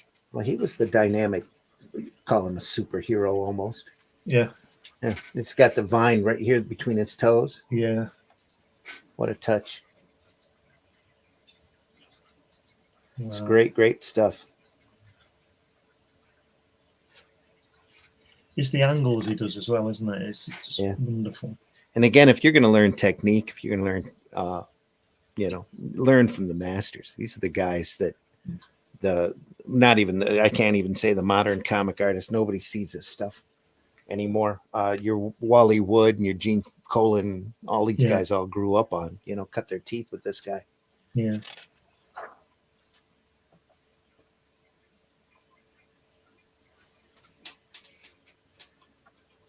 Look at that.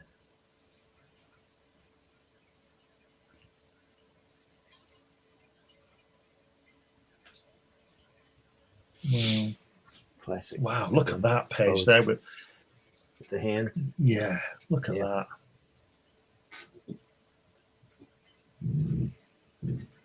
He must have thought, I just feel like drawing a hand. I'll just draw a hand. I'm sure that figures into the story. Yeah. Wow. Almost a counterpart to Sabre. It's alive, isn't it? Because if you follow that vine, it really does wrap around those lines and then through his fingers, and it's moving. It's moving. It's that red weed again. Mm-hmm. Wow.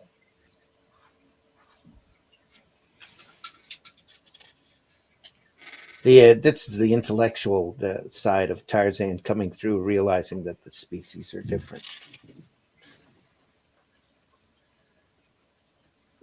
There we go again. Oh, he's done the classic Michelangelo there, hasn't he? Very much so, yeah. Look at that. Still, my only complaint is his appearance. Yeah. Yeah. Well, he's pre-Raphaelite, isn't he? Pre-Raphaelite? Sorry, I don't follow. Pre-Raphaelite.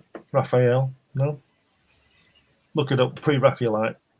The painters from the... Oh, okay. I get... Yeah, okay. It's got a very Victorian my brain look to it, yeah. My brain caught up to what you're talking about. Look at that, how it fits. Both of those fit. Yeah. I think Barry Smith has been through this book as well. Yeah. He's a classic illustrator. Probably through all, they grew up on this stuff. Yeah. All through this kind of work. That sweep. There's that body. I'll tell you what he likes to do, Tarzan. He likes to sprang a lot, doesn't he? Yeah. Tarzan sprang to the door of the cage. He sprangs a lot. Should be called sprang. You know, it's better than slunk. Who do you think is has more physicality in their drawing? This gentleman here or Colin? They have their pluses and individual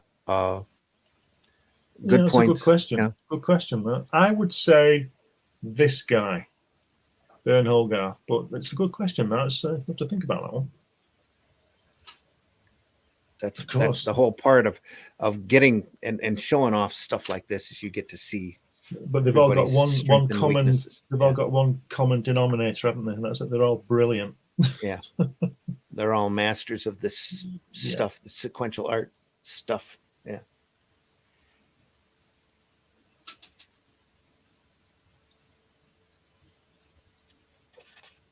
More foliage. I definitely tell, visually their stories are quite different too, styles. Yeah. But it must be said that the overriding thing in all this is that they can tell a story, and that's what we're here for. Yeah. Sequential art. They all tell a story. Not just tell a story, but do it entertainingly. And all of these guys that we've been looking at all have their own individual style, their own individual look. You can, after you've seen enough of Hogarth's work, you can look at it and automatically know. You're able to tell him apart from Wood and Colin and all of these other guys, where nowadays everybody, to me, just looks sterile and almost exactly alike one another. Exactly. All of the joy, the art of it, the style of it is just drained out of it. Look at that head down the right. That's a real classic look, isn't it, on a statue? Yeah. Very Greek. Could be a statue. I think the under the jaw here flaps a little. Yeah. Jaws looks a bit chunky there. Jaws looks a little chunky, yeah. Look at the bottom. He's Sorry. older. He's what? Older there. Yeah. Well, Look at again, the- he's not thinking. He's thinking classically and not like superhero dynamics. Superhero Yeah. dynamics, they'd have pulled that line straight back, so he had a really firm chin. Doesn't need that for this. He drew Look it at that. very classically. Look at the bottom part, the way those faces all, the way Up the here, face, that's very comic like. Down here, you mean? yeah, the way they all Look at all morph, they all morph through. Yeah. Just phenomenal. I want to know how long it would take him to draw that. I don't know. I couldn't tell you how he worked or how fast he worked. And again, this is an experienced, he's been teaching for a couple of decades at this point. The capture of Tarzan. He frames everything with the vine, doesn't he? Look at that, perfect. The frame of it. It's, Here, too. Yeah. no, yeah, on the left-hand side, I was just saying that he's left the bottom part open for the text, and the rest is framed by the vine. This beautiful little line work here, back in the background. Incredible, isn't it? Yeah. Wow. Just thinner lines, drops it right back. Those birds are phenomenal. Just everything on this works. Not a lot of detail, but a lot of little lines here. There is some detail there, but there's also some great negative space working. I love the way Solid. that he likes to draw. Like in these 3 panels, he's done the same thing. It's like you're up in the tree 20 feet up in the air. Yeah. Yep.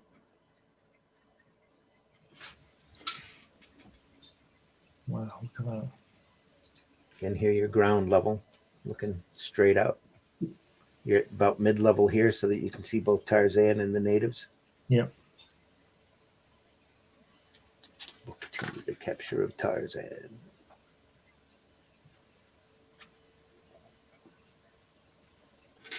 Now, I'm not sure if the original book didn't sell very well or if it took him so long to do the second one, but I know the Jungle Tales here has a really super low print run, and it's pretty hard to find. I don't think there's a listing for it at all on Amazon. Let me check eBay and see if anybody's got a copy up there currently. Look at those See what guys we're putting looking those at. spikes in the hole. That's what they used to do in Vietnam, isn't it? Mm.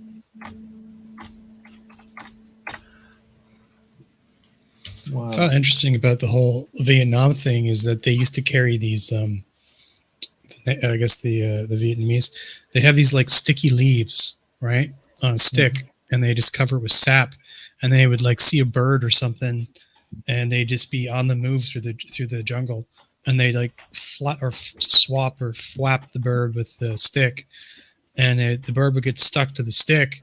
And they put it in like a little tin pot with some coals in it and swing it back and forth on the trail as they're moving, right? Because they have to stay mobile all the time. And then, so they're cooking as they go, like. Wow. Somebody currently has a copy of this book on eBay that they're asking $37.88 for. Buy now. Wow. That's not bad, is it? Is it in good No. condition? I think that's lower than what I paid for it.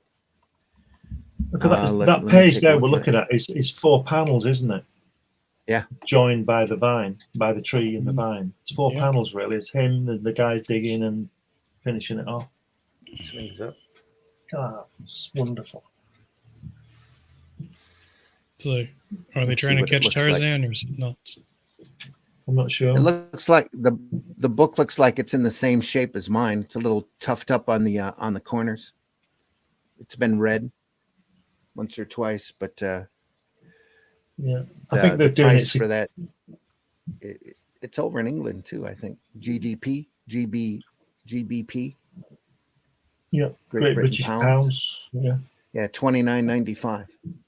Approximately look US $37.88. I think I might have a look at that when we come off air. There's a buy it now price. It's under Edgar Rice Burroughs' Jungle Tales of Tarzan, Burne, Hogarth. Watson Guptill. I don't think he knows what they've got here, the seller. Or maybe there's just not that much interest in Tarzan anymore. But it's this very book. But for us, it's not Tarzan we're looking at, is it? It's the artwork. Yeah. It could be anything. Right? Yeah, it would still be as dynamic and interesting. Yeah. Be Joe's Jungle Adventure. Yeah. They've got hardcover. Oh, that's a more recent printing. Hey, got a comment there. Oh, yeah. Let me jump back here. I was just busy. Russ. Hi, guys. Sorry I couldn't be there, but you're doing a grand job. We'll be back Sunday. We'll have to give this one a watch on replay as the art looks spectacular. Yep. Yeah. Thanks, In Russ. for a treat, Russ. Hope you're doing okay, and our condolences to your family. Yeah.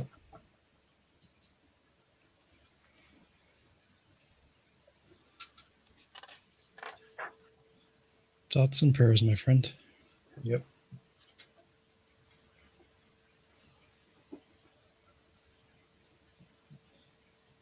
And again, just great work. Look at that. Foreshortening here. Yeah, it's Body. stunning, isn't it? Yeah. Could be Daredevil again here. Yeah. Spider-Man. Spider-Man, yeah. At least up until McFarlane. And they started putting his foot up next to his head. Yeah. Look at that elephant. Just beautiful. Negative space here.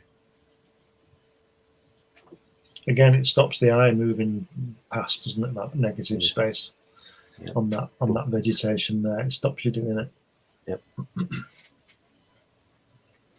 It's lovely. What a great angle again. I just want to see them full size. Yeah. I want to hold it in my hands and look at the line work and the ink on it. That's what I want to do. Yeah. You know, get it right up to my face, you know, so I can see what's going on. Oh, look at that. Oh, That's the cover. look at Off that. the cover, I believe. Yeah. Yeah. I mean, I knew this guy was good, but I've not seen a lot of this stuff. Yeah.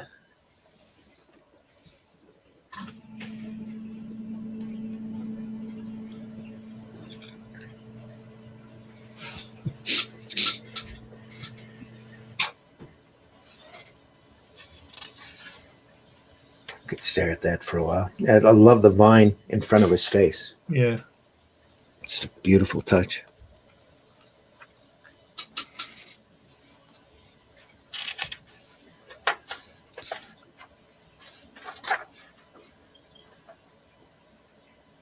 Wow. That's Gene Colan's definitely seen Yeah. this. I've seen that sort of movement in in one of his Daredevils somewhere. Mhm. You know, multiple drawings of him coming down. Swinging down. Yeah. Another great shot here. Yeah. I have another tab open for Twitter, and I saw the funniest meme I've ever seen in my life, and I'm having trouble not laughing. Oh, Jesus, I'm crying. Well, you can turn your mic off and belly laugh if you need to. Oh, You're going to have to show us what the meme was. yeah, after the show. Yeah.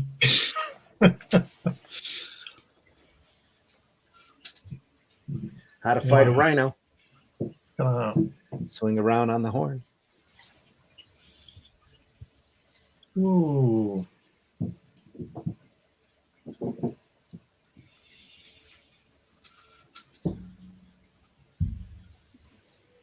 Look at him coming charging. Just great. Negative space here.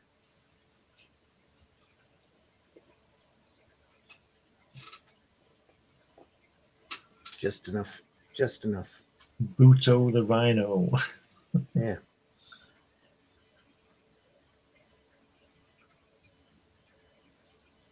Swing.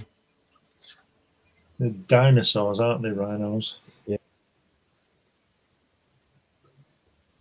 Wow. Overgrown cows, actually. Just kidding.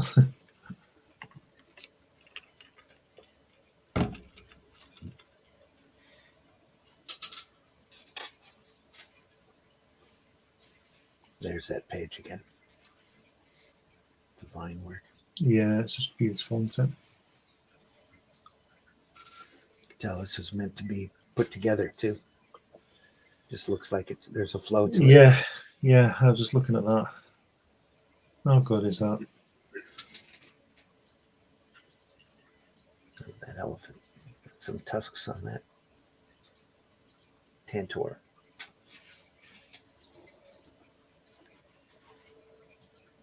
I do like I said, I do like the way he's sort of 20 feet in the air all the time. Yeah, always in motion. Yeah. I guess it's like swinging from tree to tree, right? Exactly. It's like your Tarzan, isn't it? Because you're up there where he would be, right? Observing all this stuff. But look at that left-hand side first panel where the elephant appears. Look at that on the other side. Here. No, the top left, top. That vegetation there, where your finger is there, and then he repeats it all the way through. It's the same idea Flower. with that. He always draws that plant open. He uses it as a device, like I say, but it's just absolutely brilliant. Yeah, he just uses it all the time. And like we said earlier, there's no panel that's boring. No, There's just so much going on. Again, Yeah, it's just natural. stuff. Yeah. Everything's moving. Yeah. Speaking of moving. Oh, look at that. Wow. Wow. Huh. There's like this trend going on. People are drawing what they call a elephant. I think Ethan Van Sciver started it or something. And, No idea. He wanted to do a story off of an elephant that was actually hung. Yeah, and then for killing somebody. Yeah. That one of the pieces of artwork, you almost swear that they saw this, Oh, that's possible. Yeah. I would imagine. Same so. pose, same, nearly 1-to-1. If I can find it.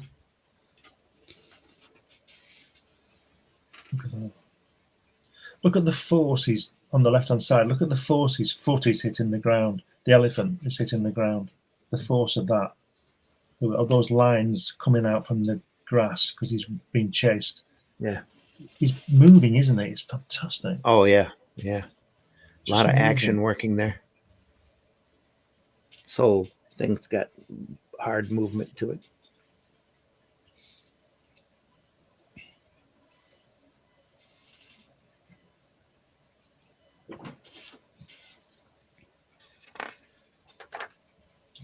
So how old is Tarzan here? About 20, 21?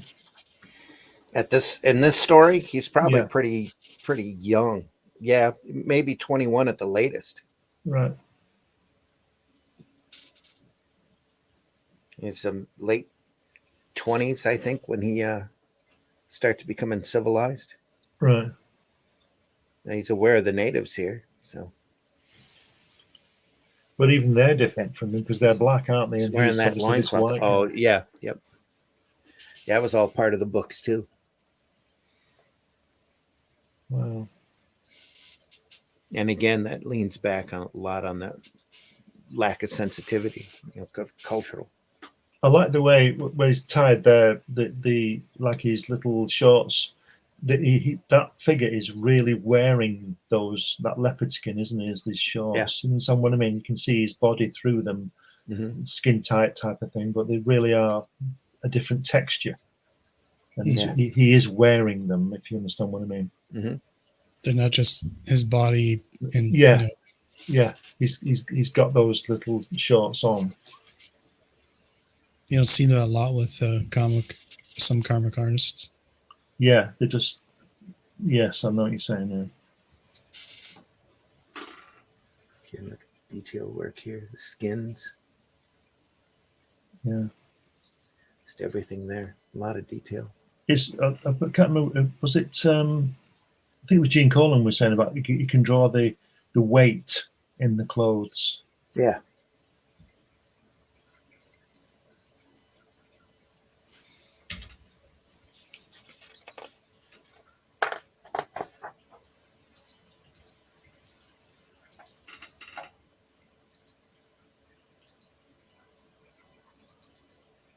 He must have done a lot of research into all these masks and things that these guys are wearing and hanging on the wall. Mm-hmm. He's probably had references for decades for this stuff. Yeah. And can't you tell he's got big blue eyes? Yeah. He's got those pale blue eyes.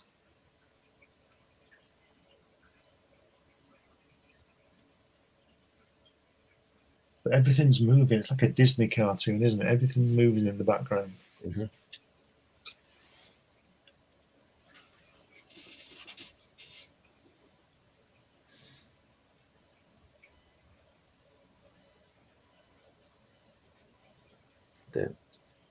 The guys are pretty mean with these spears, aren't they? Yeah. They're not the sort of people you want to come across. Oh no, they got you tied to a stick. yeah, tied to a stake. It's like, oh shucks, this is it. Doesn't last long though. It breaks free. Yeah. It's I don't know. Is the musculature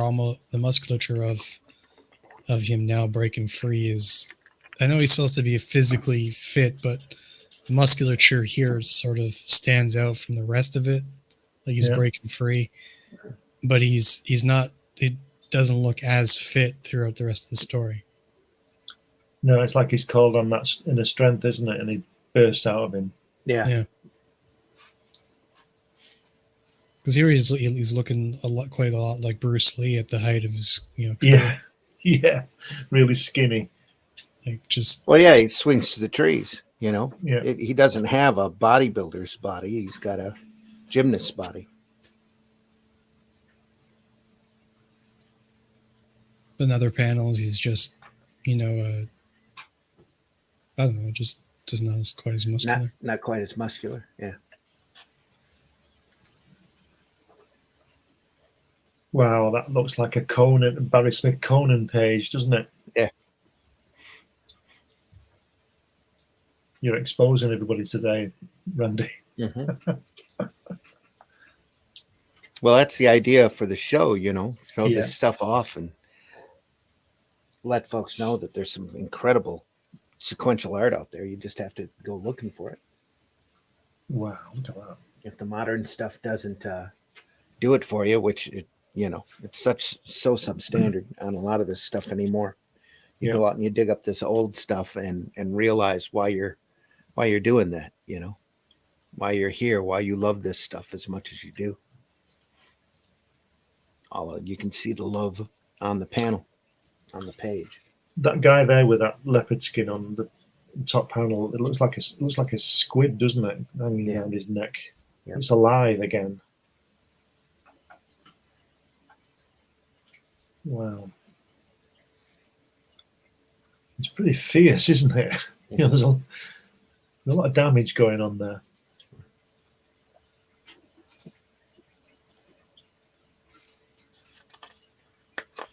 I wonder if he produced thumbnails for these before he did it. That'd be interesting to know, wouldn't it? No idea how he worked on that. Whether he just went straight into it. He must have had it clear in his mind. He must have done some layouts or some roughs. I'm sure he did. Yeah. He must have done. Look at all that. Wow, look at that. Tantor comes in, cleans house. Look at that. Whoa. That, again, across the top, that could be Cole and Daredevil, couldn't it, all those guys? Yeah.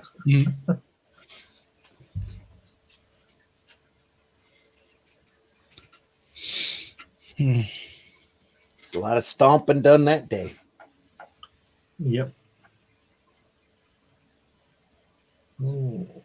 The action here. Again, the action here. Those lines.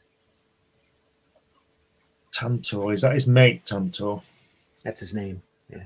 It's the bull ape name for all the animals in the wild. Tantor means elephant. Right. Wow. Wouldn't you love one of those framed on your wall? Jeez. Look at that. Look at the faces on them. Yeah. Yeah. Not quite in frame. He's to show movement, to show action. It's either he's moving already out of the frame. the guy at the top there with the face on his little staff thing, the mask is mimicking his mouth. You know what I mean? Yeah. Even that's alive. Yeah. Right. I love that cross hatching on that elephant. Mm-hmm. Standing there. Very tender. Yeah. Gray tone to it. Yeah. I'm not a huge fan when it's like, I'm not really a huge fan of cross hatching, but this is quite excellent. Yeah.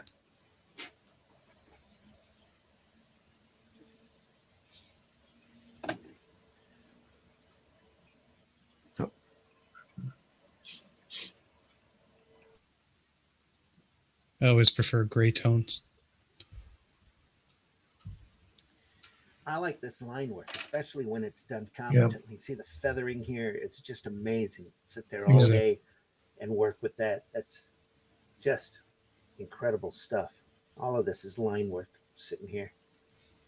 It's a great word for it too. Feather. Yeah. Well, you get a small enough brush, you get a wonderful width of line. You're going thin, thick, thin on this stuff. You're just sitting there literally working it out with your brush.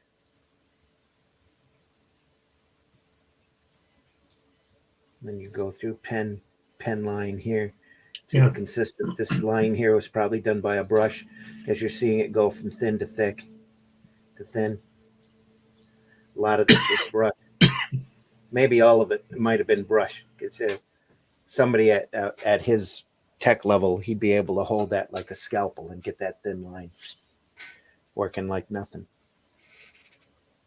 Get to a point where you're not thinking about it and you're just doing it with the tool that you have there. All of this could all have been brushwork. The nice thin brush with a great point. I want to see the pencils on it. Yeah.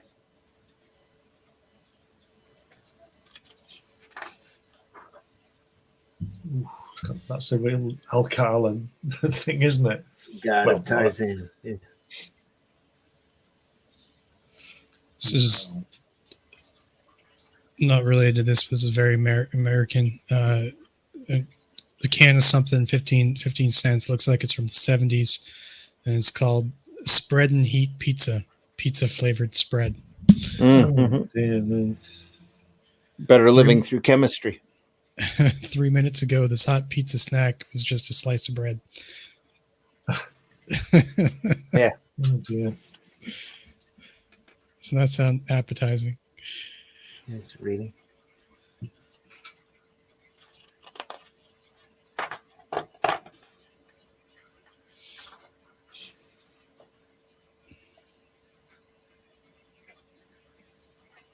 So no page is boring. It's just incredible. Yeah. Here he's just reading. He's comprehending the writing, and he's running across the word God. Look at that. Just great movement.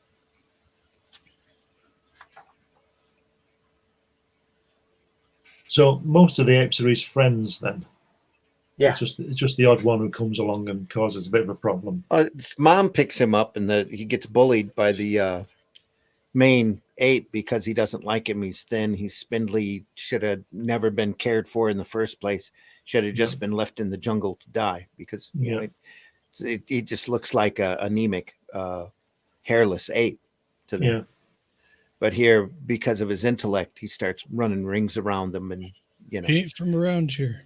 the bullying it really, some of that bullying is deserved because he starts playing around once he realizes he's smarter than the apes. He starts screwing with the old man pretty hard, playing a lot of practical jokes on him and pissing him off and staying barely out of his reach. You'll know what I mean here, Randy. Look at that, the page that you just pointed out there. Look at the first panel where look at the silhouette of his leg. That's a real Wallywood leg, isn't it? It is. Yep. That black, the way he's black, they put the black in and everything. Mm-hmm.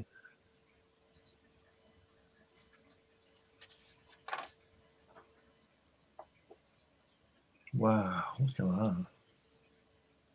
Dear me. There's a real Tarzan pose on the next page where he's the second, that one. Yeah, that's a real pose, isn't it? What a great shot here, though. Yeah. Look at those eyes.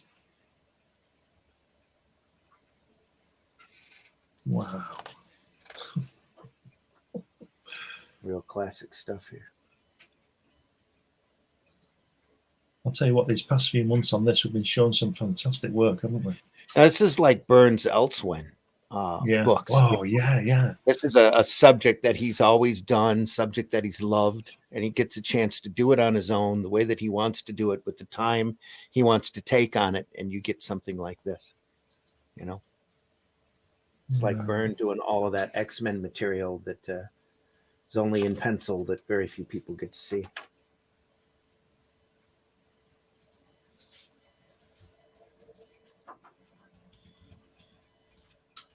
Very dynamic pose there. Fighting the chieftain. His head's a little big on that bottom illustration regarding the top one, isn't it? On the other, not on the other page. Look at that size of his head on that drawing. Then look at the one above it, which is more proportioned. Yeah. But again, just look at the dynamics here. You're looking down almost onto this Tarzan figure and straight across at the warrior. Yeah.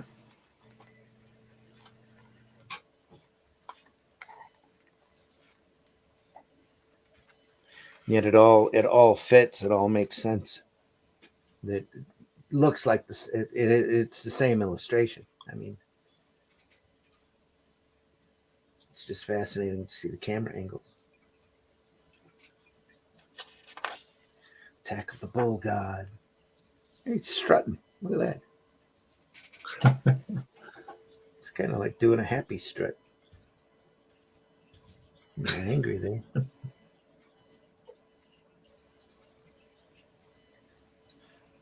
Look at the behind him on the on the strutting pose. Look at the wood, the ladder.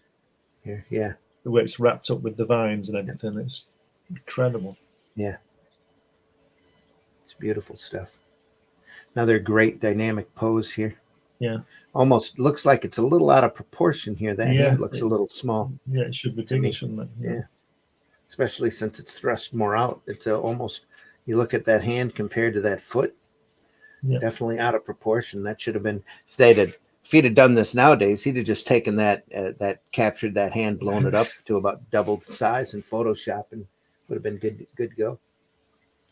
It's all long before computers. This is when people could draw. Well, yeah.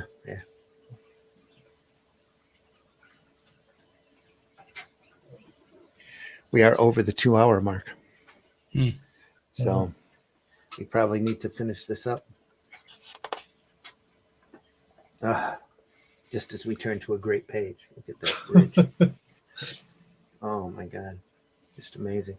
Right there. Look at the pose is so it's dynamic, but it's natural, you know. Yeah. Just to get him swinging here, the movement. Just what a great set of pages again. We should end here. We should come back. Stop. Just look at the relaxed pose here. I'm hoping if I can get through my comics this next week that we'll look at William Kaluta's shadow material.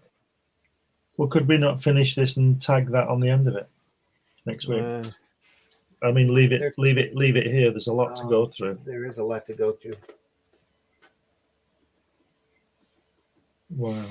You know what we'll do? I'll pull out some other Tarzan material. Yeah, because I don't want to rush those last pages. There's been some great Tarzan illustrators even beyond Hogarth. So if you haven't seen the Russ Manning Tarzans, they're more than worth your time. Just beautiful, beautiful stuff. I just love that lettering. Yeah, we're gonna mark it there. That way we can get Russ in on this too. Yeah, I think we'll we should do do Tarzan again next week. That'll be great. We've been looking at Jungle Tales of Tarzan, as well as the Tarzan of the Apes hardcover book.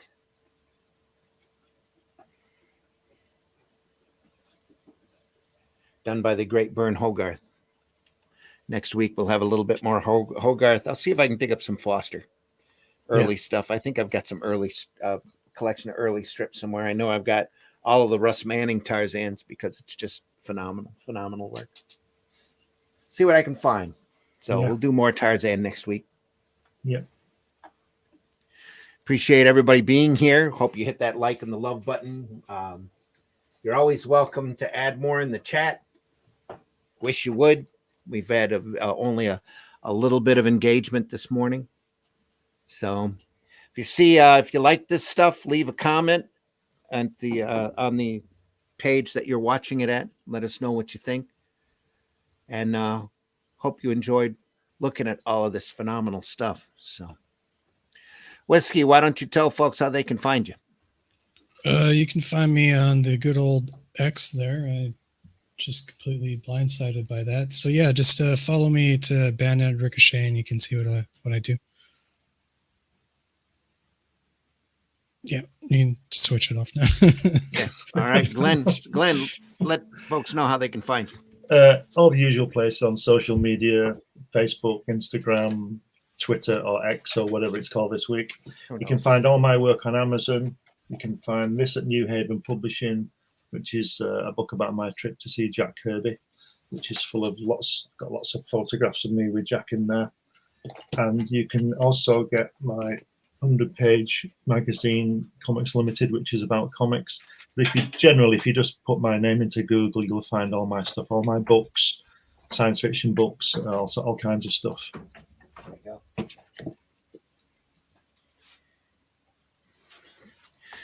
Yep. And I got to adjust my camera here. There we are. Let me swing this around. There we are. And folks, I've been your host, Randy Zimmerman. We've been looking at Burne Hogarth's Tarzan. We look at all sorts of sequential art here on this show, Comics by Night. We are archived over at the Indie Comics Network, over at the Comic Book Black Belt, over at the Randy Zim YouTube channel. Please go over there and take a look at some of the other stuff that we've looked at I think we've been doing this for almost a year now. Mm-hmm. There's some great stuff, and there's still more great stuff to come. There's so much phenomenal sequential artwork out there for folks to take a look at and enjoy. And we want to show a lot of this stuff off and let you know, or just to show you the stuff that really inspires us and that impresses us, the stuff we've learned from. And that's the best thing. The best way to do it here in this business is to look at other people's examples and figure out how they did it and do the same. So we also have a program on Sunday mornings at 9 a.m. called the Sunday Funnies that we run at the Indie Comics Network and the Randy Zim YouTube channel on my Facebook page or wherever. If you enjoyed this program, make sure you tell your friends so that they can join us as well. The more the merrier. Even though we do record this way early in the morning, we know that we're archived over there. The majority of our hits come from other folks that listen to us throughout the week. We deeply appreciate you as well. Don't be afraid to leave a comment in the chat. If there's an artist or a work that you want us to take a look at, we'd be more than happy to consider your suggestions. There's so much of this stuff we can't, there's no way we're ever going to be able to show it all. So there's always something to be seen, always something to be appreciated. And there's always good and bad points here as well. We're showing off the people that we love because we love this stuff, but you can learn from we can learn from the incompetence of others. That doesn't sound right either, does it? No, but we know what you mean. There's a teaching lesson in all of this stuff if you're open to it and you take a look at it and you pull what you need to from it and apply it to your own work, or if you're just entertained by it, that too. And also learn that the tools that these guys are using to produce this stuff as well. Yeah.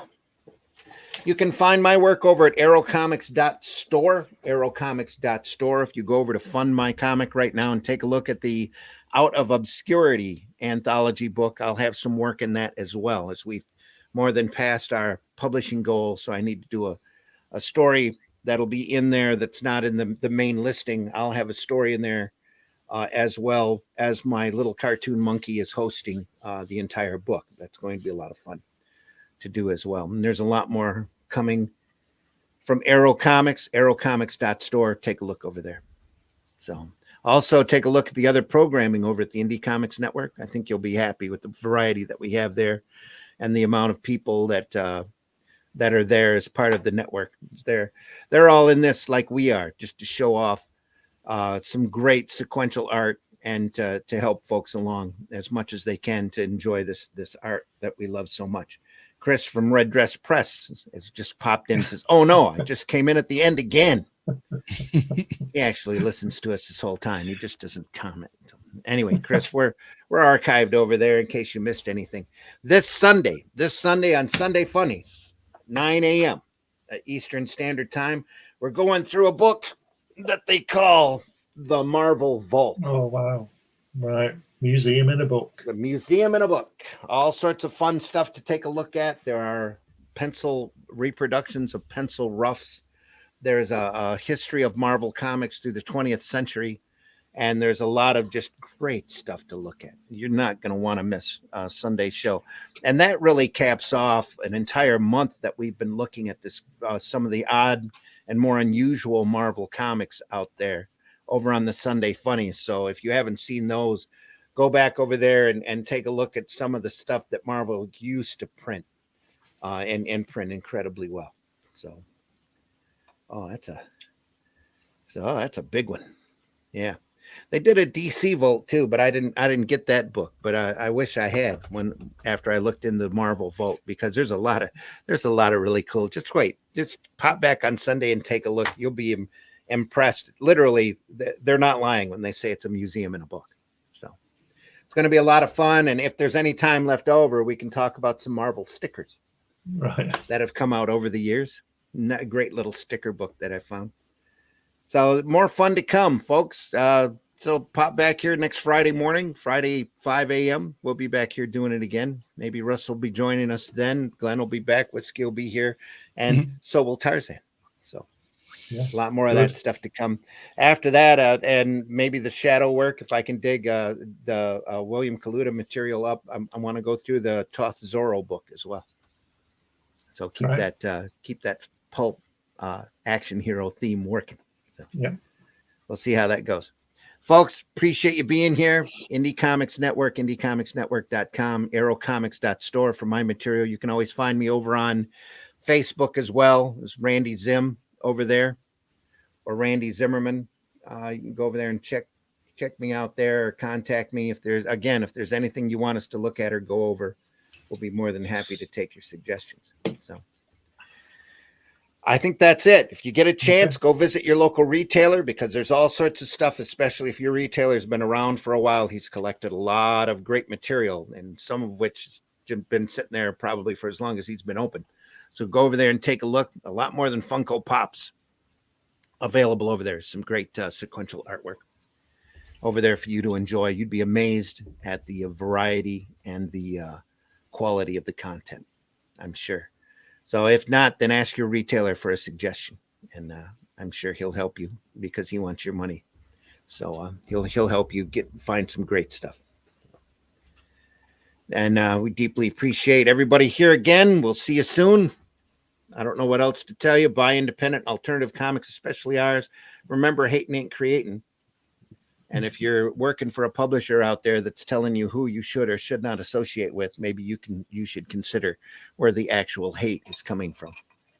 This we need to all get together in this business. This art form doesn't get the appreciation that it deserves, never has, and we need to. It's up to us to bring that attention in and appreciation up. So let's bury all the negativity and just produce some good comics. Hating ain't creating, as we like to say around here. So. Any last words, Whiskey? Anything you want to tell anybody? No, I'm just sidetracked by something else. Apologize, everybody. Not a problem. Have a good day. We'll see everybody soon. See ya. Take care. We're going out with a disclaimer, a couple of little ads, and we'll see you soon. Since we're already 20 minutes over. So, but we love this stuff. Take care, everybody. See you later. The views and opinions expressed within the video content found on the Indie Comics Network are those of the speakers and do not necessarily reflect the views or positions of the Indie Comics Network or its sponsors. Have a question or comment for us to address on the show? Have a topic you want us to talk about? Email us at indiecomicsnetwork@gmail.com. Want your comics to arrive in pristine condition? Head over to GeminiComicSupply.com and save 10% on your next Gemini mailer order or anything in the Gemini Comics Supply store. Use coupon code RAGIN10. That's RAGIN 10. 10. Let's try it again.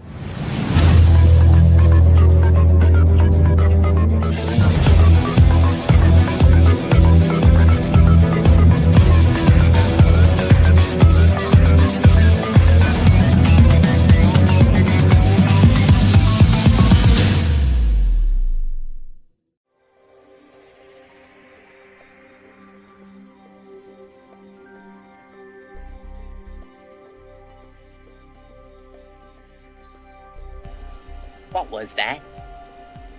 This is not a charade. We need total concentration. Now, once again, this time, with theory. Some men just want to watch the world burn. Can't nobody tell me nothing. How dare you? Get off my lawn.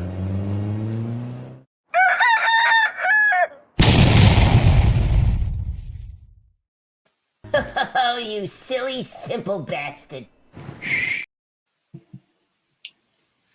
That's right. Last one here. Let's find it. I had it, of course, on this list here. I know it's here. Well, if we can't find it, let's go out like this. Here we are. Do you draw the Flintstones naked? There's a market for that.